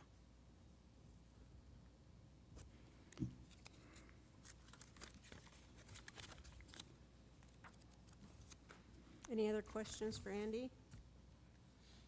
Not, I'll call for a motion to approve the resolution to accept the fair market value offer of Great River Energy in the amount of $6,600 for the Great River Energy project. Moved by Travis. Is there a second? Second. Second by Shane. All in favor signify by saying aye. Opposed? Silent? Motion carried. Thank you. And if you might just indulge me for a moment, as you know, this is my last Yes. tribal council that I'm attending, and I just wanted to take this opportunity to thank all of you on the tribal council, all the staff that's here, community members. It's been a very enjoyable and rewarding experience for me working for Bois Forte for almost 25 years. And I really appreciate the opportunity, and I'm gonna miss you all. So thank you very much. Thank you. Thank you, Andy, for your service to the band, too. We really appreciate all the work you've done, and wish you well in your retirement. And for those that can make it, we have a dinner planned at lunchtime tomorrow at the Tribal Government Building for Andy on his last day, and miigwech, enjoy retirement, and thank you very much. Thanks.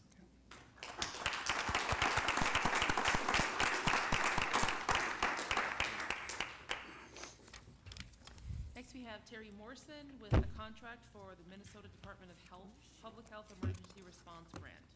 Oh, Terry. Good morning, Terry. Bonjour.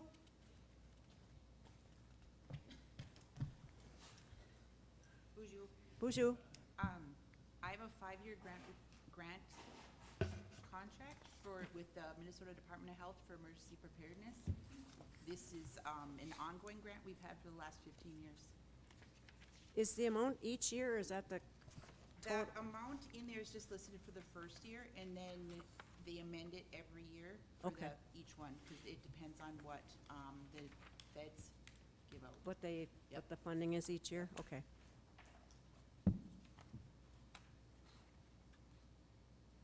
And I know that it covers some specific training for you to go to, and There's meetings that I'm on that are called the Regional Healthcare Coalition meetings that happen every quarter.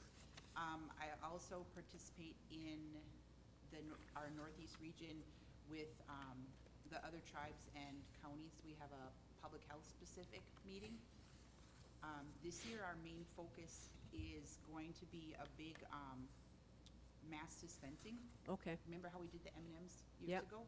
We're doing another one on June 17th, 2020. We did do a tabletop within health for some of the staff that would be doing it already in preparation for that. So we Okay. have some things we have to do this year in order to Get make it run prepared. smoother, so. Okay, good. Any questions for Terry? If not, I'll call for a motion to approve the renewal contract for the Minnesota Department of Health Public Health Emergency Response Grant. Moved by David, seconded by Chief. All in favor signify by saying aye. Aye. Opposed? Silent? Motion carried. McGwitch? Enjoy your vacation, Terry. I know. Next is Jenny Rowland with a resolution for a planning grant to contract a cost-benefit analysis for the benefits of a transit facility, as well as a capital grant for the purchase of 2 ADA vans for non-emergency medical transportation. Good morning. Good morning. Bonjour. Bonjour.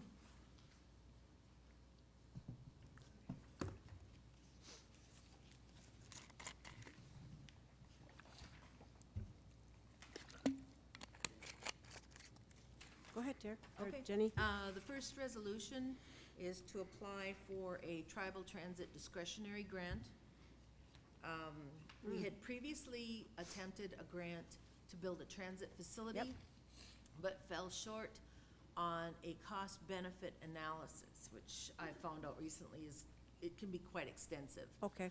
So I thought, well, we'll start again, but this time we'll start with a planning grant and get a cost-benefit analysis created for that. yeah. I've been in communication with Andy Hubley at ARDC, Okay. and I've been working closely with him, so we will submit for a planning grant to create a cost-benefit analysis for a transit facility, and then move on from there. We'll do it piecemeal. Okay, good.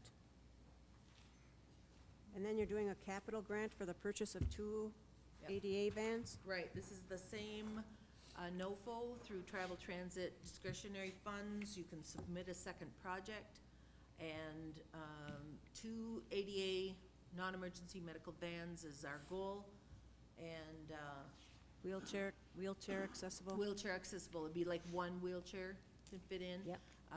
What I find is it's not cost-effective to be using an entire bus to transport one person. Yeah. We've had numerous contacts from our own medical staff here and in Vermillion, Cook, nursing home and adult day services, and we just did an emergency transport for the Tower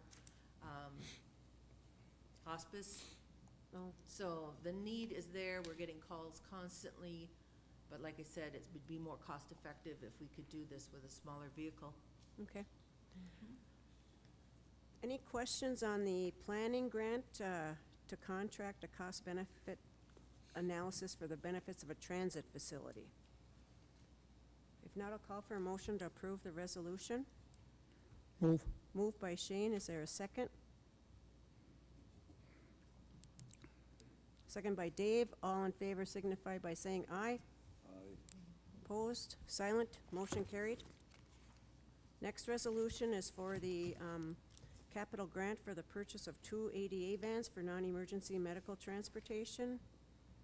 Do we have a motion to approve that resolution? Moved by Chief. Is there a second? Second. Second by Shane. All in favor signify by saying aye. Opposed? Silent? Motion carried.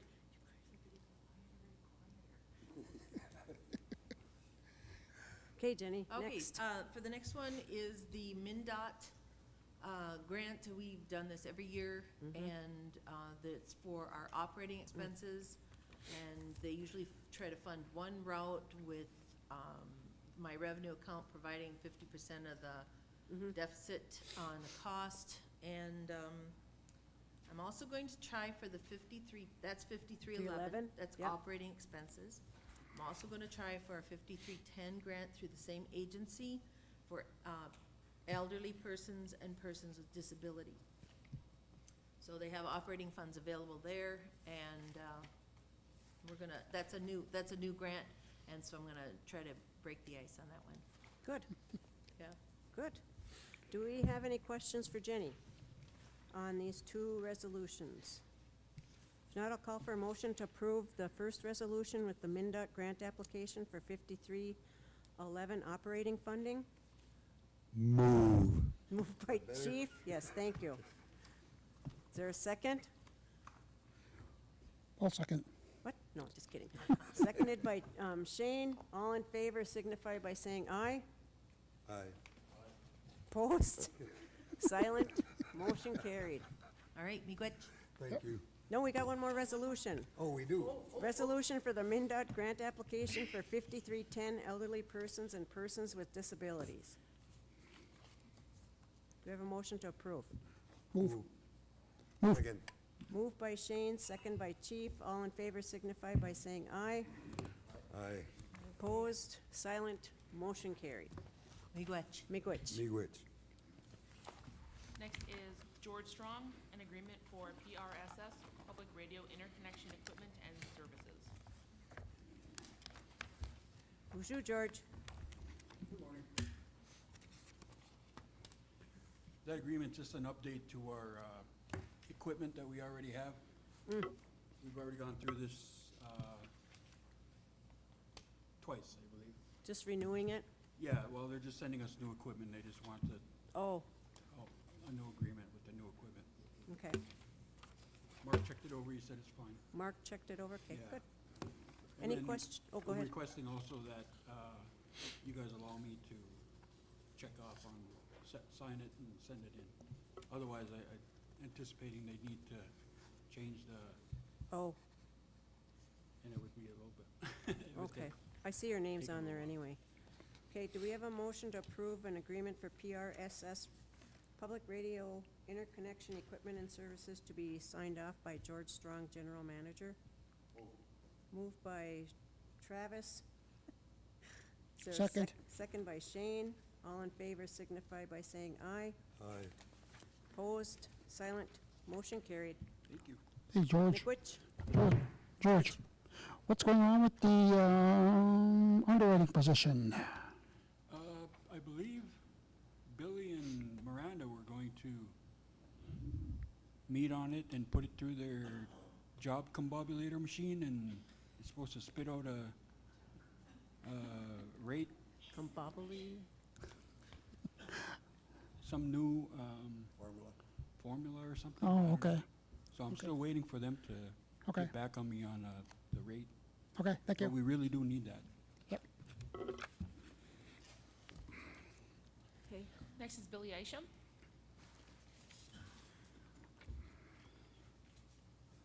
Holy. This side.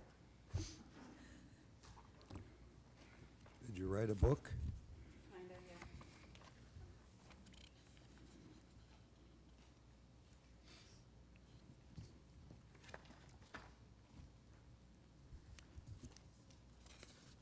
First item is the state Head Start grant for the fiscal year 20 in the amount of $100,680.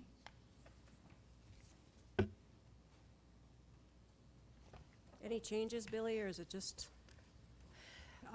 There are no, there are no changes to the award level. We have had a reduction in the enrollment level from 8 to 7, but no changes in the funding amount. we've had difficulties in meeting those, The enrollment. meeting enrollment. Okay. Do we have a motion to approve the FY 2020 State Head Start Grant in the amount of $100,680? Move. Moved by Chief, is there a second? Second. Second by Shane, all in favor signify by saying aye. Aye. Opposed, silent, motion carried. Oop. The next one is,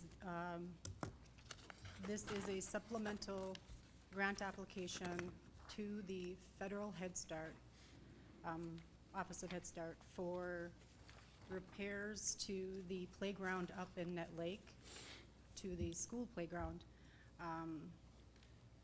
Indian Hill Services has, has done inspections, and we keep getting cited for it.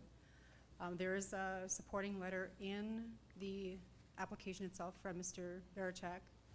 He did go after sources of funding, but was unsuccessful, and in his letter states that they don't have the funds to repair it themselves. So we are requesting from the Office of Head Start a grant in the amount of $205,954 for those repairs. We also requested a waiver on the non-federal share match requirement, so there would be no costs to the tribe if we were awarded, and if they did grant us the waiver request. Okay. Okay, my question is that, I was just gonna ask about that, about the waiver requested, and you don't know if it's been granted yet or not? We have not submitted the application yet. Okay, and if it's not waived, if it's not, that the waiver's not requested, then what? Then we either, one, would not accept the grant, or two, we would have to come back and ask for money. for the match. Match, and how much would that match be? Works out to be, there's a formula that they use, but technically about 25%. Okay, But again, at this point, we're not asking for that, and if they don't grant it, then we wouldn't accept it without tribal council approval. so then we're basically back to square one, where our kids' playground equipment is unsafe. Correct. Okay, and then also, That also is also the Net Lake School property, so Okay. it's not ours as the tribal government. okay, and then I see that indirect cost allowed, and neither box was checked. Well, this is the same as the As the early other Head Start. ones. But this, actually, no, correct, I'm going to back up. This is construction, so there is no, there would be no Indirect indirect cost on it. So then, would we still have to pay for it? No, Construction is excluded, there's certain things that are excluded that are not subject. Okay, indirect cost. all right, Basically, $5,000 is the threshold of the contract. okay.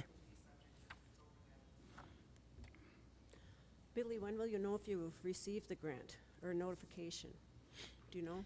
I do not know, because it is supplemental, a one-time, like there was no Okay. application date, there was no deadline, Oh, or okay. anything like that. We just submit it, and then they Okay. go through their process of whether Okay. they approve it or not. Okay. Do we have any other questions for Billy? If not, I'll call for a motion to approve the Head Start supplemental grant playground repair in the amount of $205,954. Move. Moved by Shane, is there a second? Second. Second by Chief, all in favor signify by saying aye. Aye. Opposed, silent, motion carried. Okay, next is, it goes hand in hand with the state Head Start grant. It's the Minnesota Pathway 2. It is technically part of the state Head Start grant. It is in the amount $75,500. It is for direct quality services for children.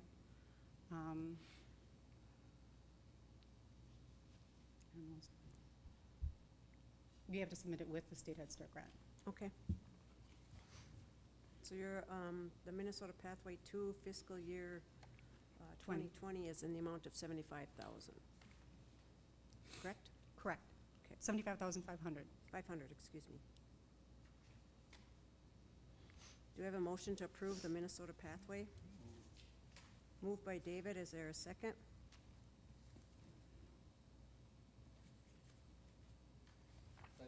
Second by Trav, all in favor signify by saying aye. Aye. Opposed, silent, motion carried. The next is a, The license. the Net Lake Head Start and Early Head Start Child Care Center license.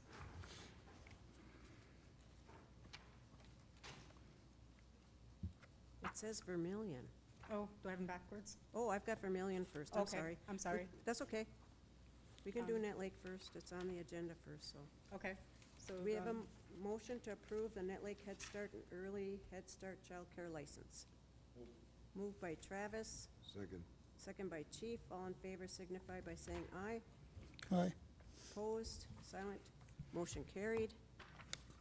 Next is Vermillion. Do we have a motion to approve the Vermillion Head Start and Early Head Start Child Care Center License? Move. Moved by Chief. Second by Travis, all in favor signify by saying aye. With the move down to the main government building, I'll need to change the address and everything, but also with this come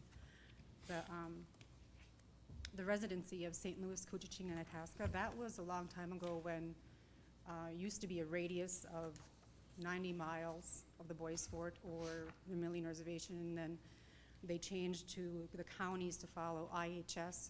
Okay. I think it was just to make things simpler all Yep. across the organization.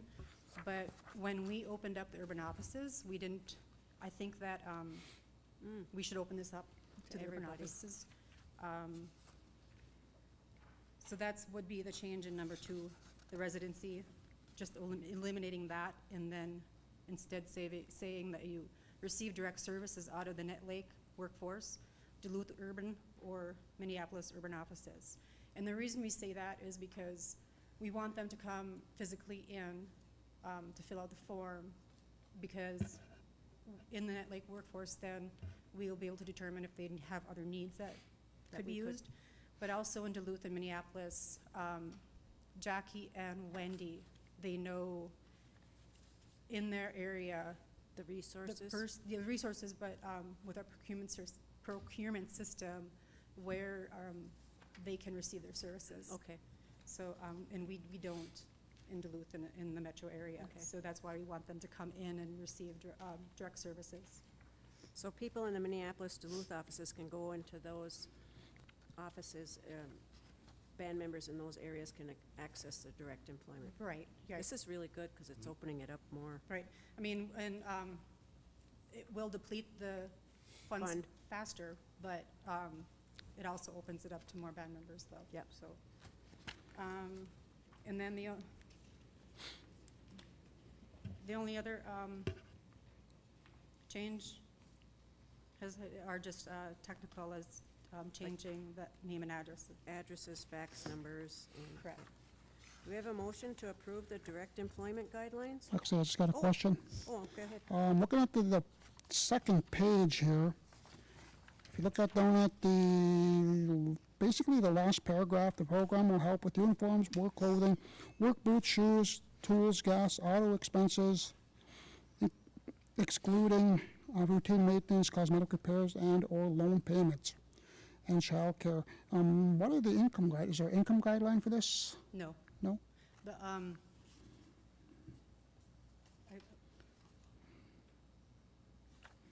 which page are you looking at? The second page. Second or third? The first page of the, second page of the. Oh, I'm sorry. Request, I'm sorry. After the resolution part there, the agenda request form? Okay, so there's the agenda request form, the guideline page, Yeah, and then there's the first page of the application. the guideline page on the second after, the Direct empl- paragraph after no cash payment. Oh, okay.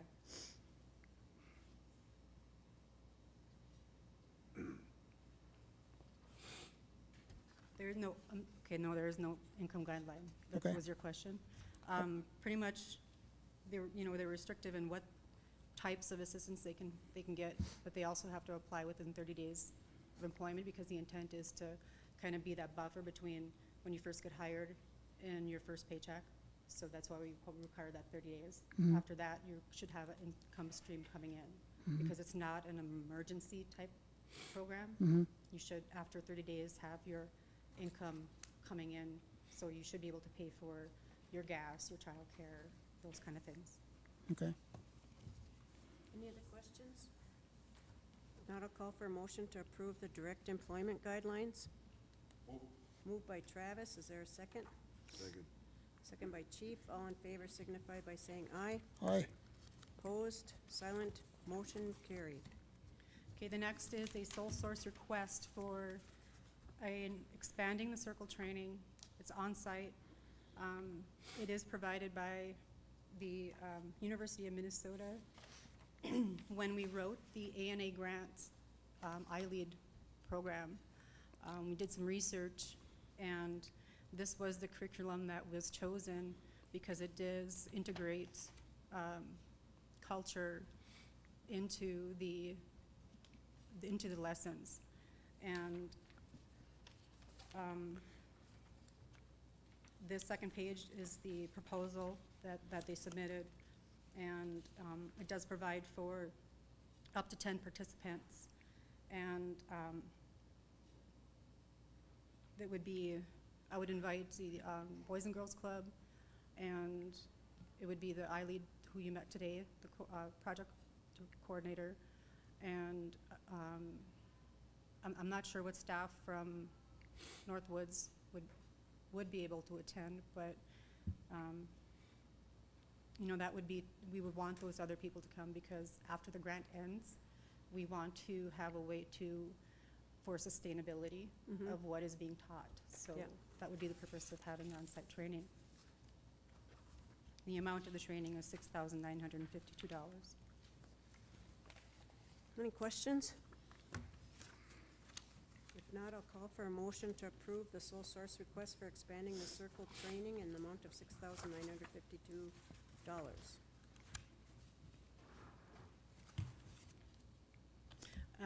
I need to add, though, that this is part of a pending budget modification with ANA. Okay. Because it wasn't originally part of the grant. It was, when we originally wrote the grant, the curriculum was part of it, but due to the delay in the hiring, we have money that we need to rebudget. So Pending the Pending budget yes, modification. Okay. Pending the budget modification for this grant.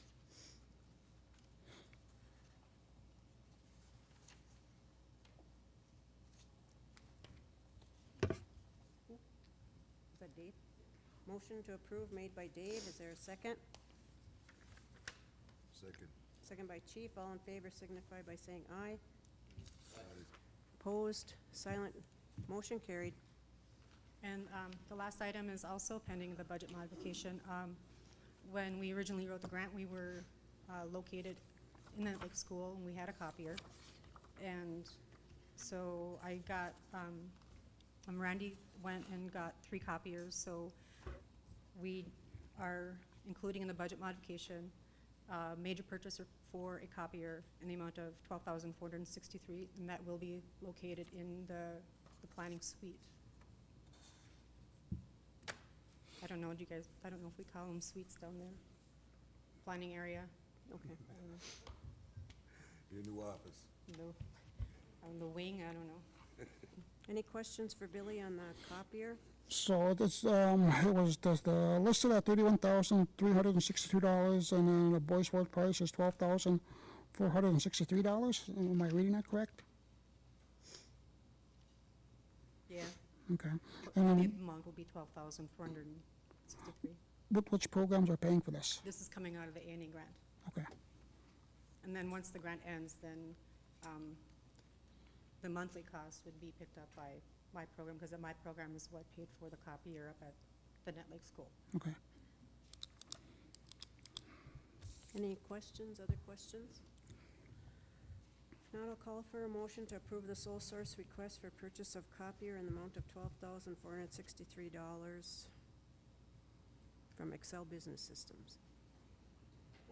Moved by Travis, is there a second? Second. Second by Shane, all in favor signify by saying aye. Opposed, silent, motion carried. Thank you. Thank you, Billy. Thank you, Bill. So next is Leanne Hoffman with a discussion on summer youth.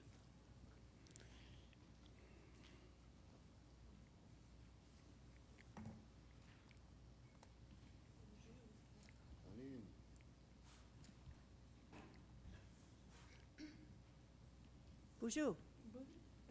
Okay, Leanne.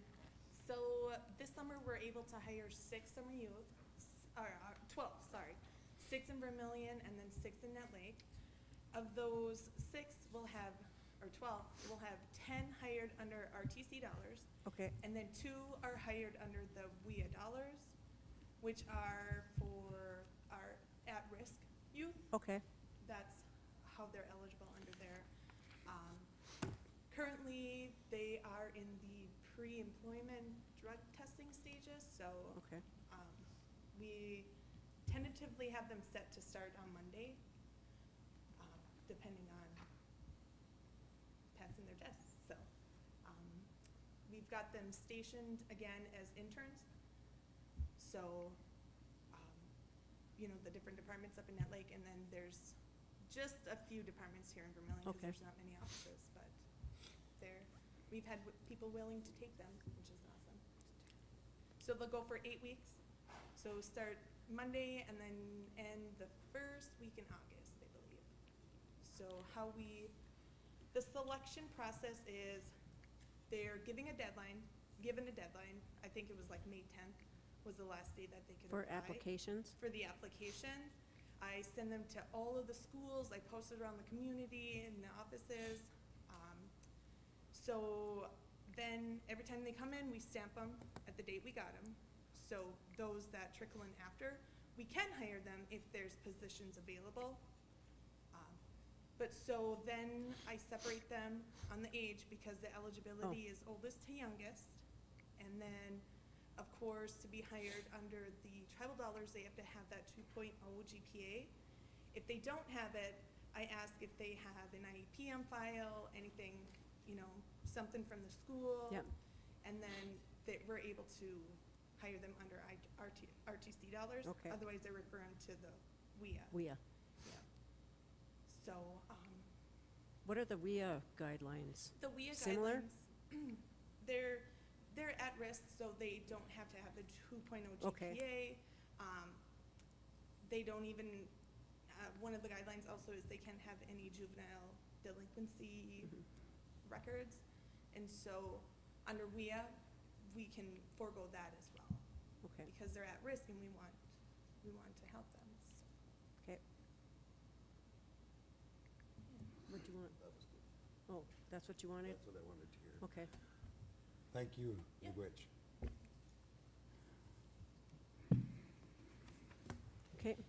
I think that, because we only have 12, I think we're gonna have to look at some, because I know we brought this up before too with the Northland Foundation, that we would like to look at utilizing their funding resources to increase jobs for our youth. And if that should fall through, we should have a backup plan to say, okay, maybe next year, next summer, 2020, we're gonna put, as an example, 20 of our youth to work, something, and then, yes. I was just gonna say, so in the budget, no, I'm not gonna sing. In the budget, we always budget for, this is just an example, we budget for a summer youth supervisor because we don't know if we're gonna be able to place our youth on the Vermilion end. If we're not able to place our Vermilion end youth workers, then we have to have a supervisor that's willing to do the outdoor kind of work with them. But if we're able to place them, then we don't need the supervisor. Okay. So this year we're able to place them, so we can, I'm gonna say if we don't have the supervisor now, We could have potentially hired more, but when we made that decision to get them out of the outdoor mowing lawn business and put them inside meaningful jobs, not necessarily inside, but in programs, Yep. doing meaningful work experience, and out of all they're doing is mowing lawns, sitting around, that kind of thing, which has been great. We hear nothing but good things from the places that we put them. The youth themselves, they fill out at the end of the year, they have great experiences. So it's working well. Yeah, could we pick up more youth? But then what? We're going back to outdoors, putting them mowing lawn. It's to provide a real work environment for them. We can, if we could place them with other programs, then we could pick up more workers. So that goes hand in hand. So it comes, if each department were able to take up 1, 2, then we can hire more youth. So it's not just a matter of get more money and hire more youth. Well, I mean, if you take a look at it, look how many positions we have. We only have 12. How many applications, how many applicants did we have? Myself, I remember growing up, I was just happy to work. We were out brushing and mowing lawns, and hey, I was happy to work. Got that check every 2 weeks, The youth themselves, yeah, no, they weren't the ones that were complaining. It was the community that didn't like to see the youth mowing, doing that kind of work. They wanted, every year, even past council, parents, they wanted to see their children learning about real work conditions. So that's why it evolved from that into what it is now. And Leanne, you filled, right? From everyone that took a position or took a slot, that's where you were able to put someone. Yeah. Wait, no, what were you, we can't hear you. Oh, everyone that, so I send out an email to all the directors and ask, or even the Boys and Girls Club, if they want a summer youth, and the majority of them want one, and we're able to give them a youth. DNR has 2, and actually this year, the health director said, yeah, we'll take one. And this is the first year ever, so that's pretty exciting. So how many applicants did we actually get? So this year we had 14 applicants. Okay, total. Total. Okay. Yep, so we're able to hire 12 then, so. Okay. And all our positions are filled currently. Yep, well, we're waiting on one, they're in limbo between I'm waiting on some grades to see if I have to hire them under WIA or tribal. And then, so we have one potential spot left, which, because we only had 5 applicants in Vermilion, we're able to move that position to Net Lake. So we'll only have just the one then applicant that we are unable to. Yeah, that's not bad though. No. 14 applied and 12 got positions, that's actually pretty good. Yeah. Would be nice if we could have all 14 It would be of them. awesome, yeah. But also, there's other guidelines too, like you can't be failing, you can't be doing this, you gotta have a good GPA. Yeah. And I know that's, when I was working summer youth, they did have summer youth when I was a kid. But they didn't have the GPA, stuff like that, requirements and stuff like that, because I was like F student. That meant, I don't know, F meant fabulous back in the day. Okay, all right, let's move on. Well, I just have one question too. I know, were there more kids interested besides the 14, or was there just they didn't know about it, or what? I'm not sure, I didn't really have a chance to communicate with the kids to see, we did have 2 that sent their applications in late, but, Because I know at one time when we met with the U.S. Forest Service here a couple of years ago, and they had a program that they offered, you know, yeah. to hire some of our kids. But the only thing was that we'd have to figure out somehow to get them to from Net Lake to, I think it was as far as Cook. yeah. And then they would be doing projects on different parts of the state up in this area, though. It wouldn't be down south, but they would be working on different cleaning up, kind of almost like cleaning up these places where they have the campsites and stuff like that, but kind of strenuous kind of a work, but they'd be leaving home pretty much all day, and then they'd have to get back to the area where they dropped off and then be picked up again. But I know that was something that Forest Service, you know, asked us to, if we had band members, youth band members that were interested in working for that program, so. Yep, I know a couple years back, we did work with them, and that was the challenge, getting the youth to the van and then getting the youth back home. And I know like I said, we have that transit program in place now, so And Jenny's just that would teaching the kind talk of, behind you know, you. assist in helping that, so. Jenny? We also work with AEOA, or we used to. Okay. He went from being able to hire 20 in our area to being able to hire 3 because there was the cut of funding. Oh, okay. Jenny? The transit has commuter routes that run every workday from Park and Ride in the dam. We go into Orr if you can't get to the Park and Ride. Goes all the way out to Cook.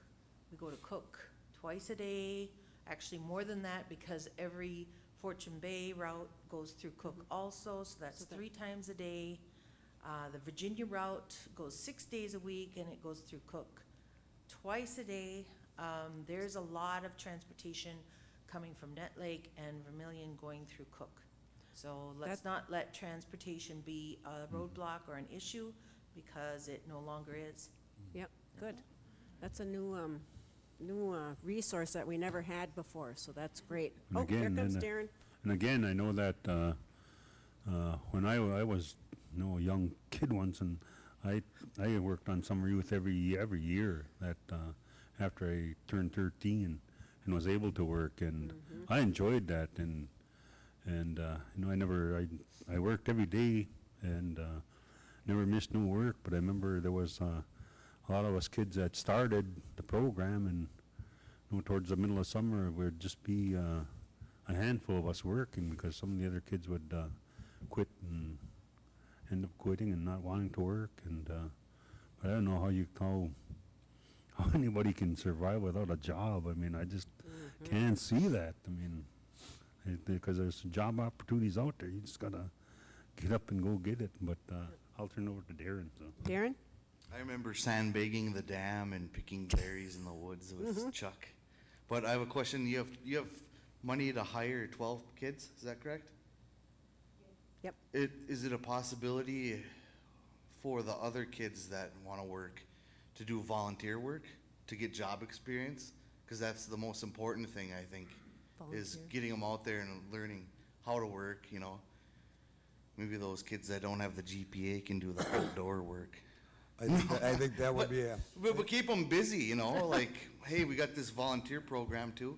I think that would be a good thing to bring up on next senior management meeting, something like that. Would you be willing to take interns for free?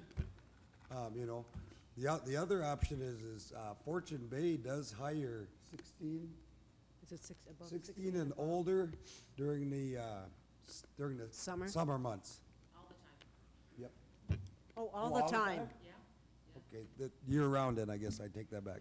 We can get it there, and the wilderness is 15. And the So wilderness is that a is possibility 15. then to have a volunteer group? Like, Sure. would you guys be able to do that through your program? We call them summer interns. That's what we ask them for. And we pay for them. We pay their, rate.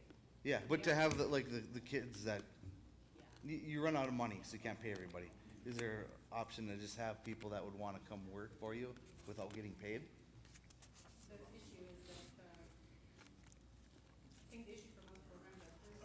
Billy.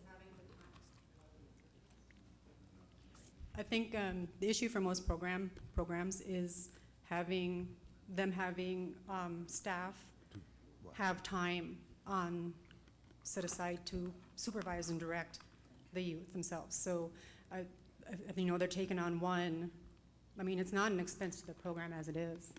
So, if they're taking on one, why wouldn't they take on two that we could hire, more?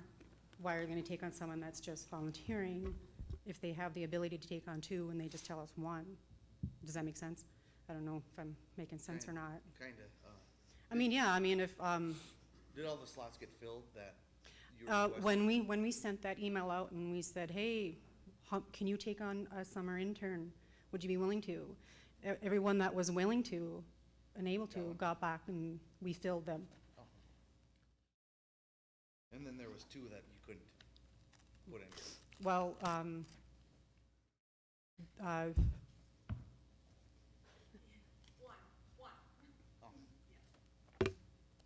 Okay.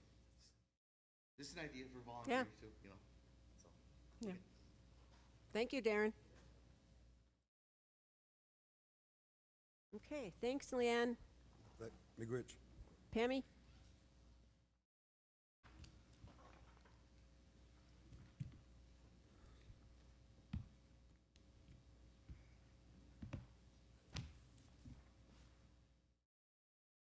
Bonjour. Bonjour, Pam Hughes. So what I have is, the amendment is for our homeless youth program that Cheryl Gagne works for. Okay. And what it is this year they did not issue an RFP. They just decided to extend the program for 2 years, and then, so we're doing it through the amendment. Okay. It will be the same amount of dollars, 150,000 per year? 75 per year, total Okay. of 150. Oh, okay.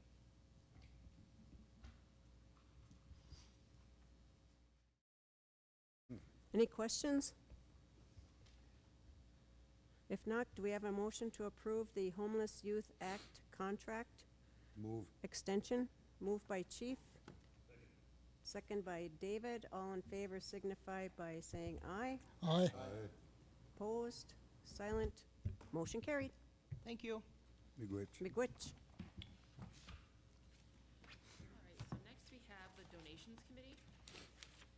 So when I started, the donations committee was just the executive director position and then Sidra. Okay. So talked to Sidra about putting the word out, asking employees who wants to join the donations committee. And so here's the list of everybody that said they were interested in meeting once a month. Okay. And so we're asking for approval for these new members and then to remove myself off the committee. Okay. So we have Marilee Littlewolf, Elena Drift, Tony Wakemup, Tara Gijik, Karina Lyons, and then Sidra would stay on as well. Hang on. Go slower. Sidra, Marilee, Elena. Sidra, Marilee, Elena.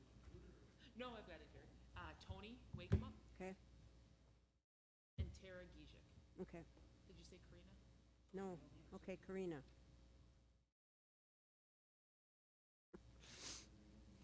Yep. So everybody that asked to join the committee is on that list. Okay. Do you need that? God, look at your hat.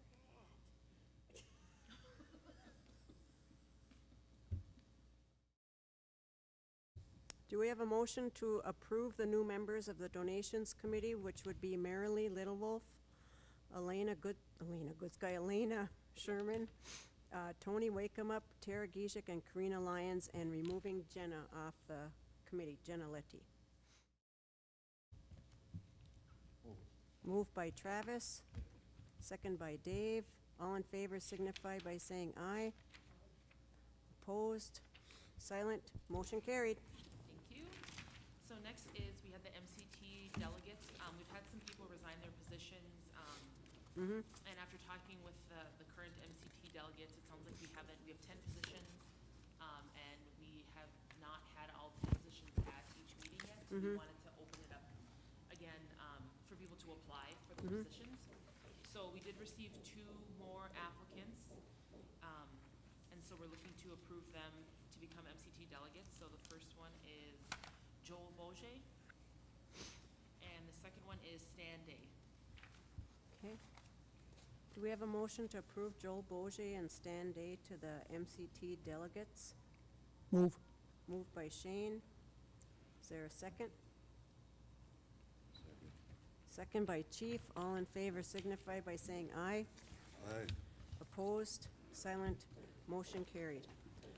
With regards to the MCT delegates, I do want to make a comment that, and it was actually Grand Portage that brought it up because they just had a delegate meeting over in Portage.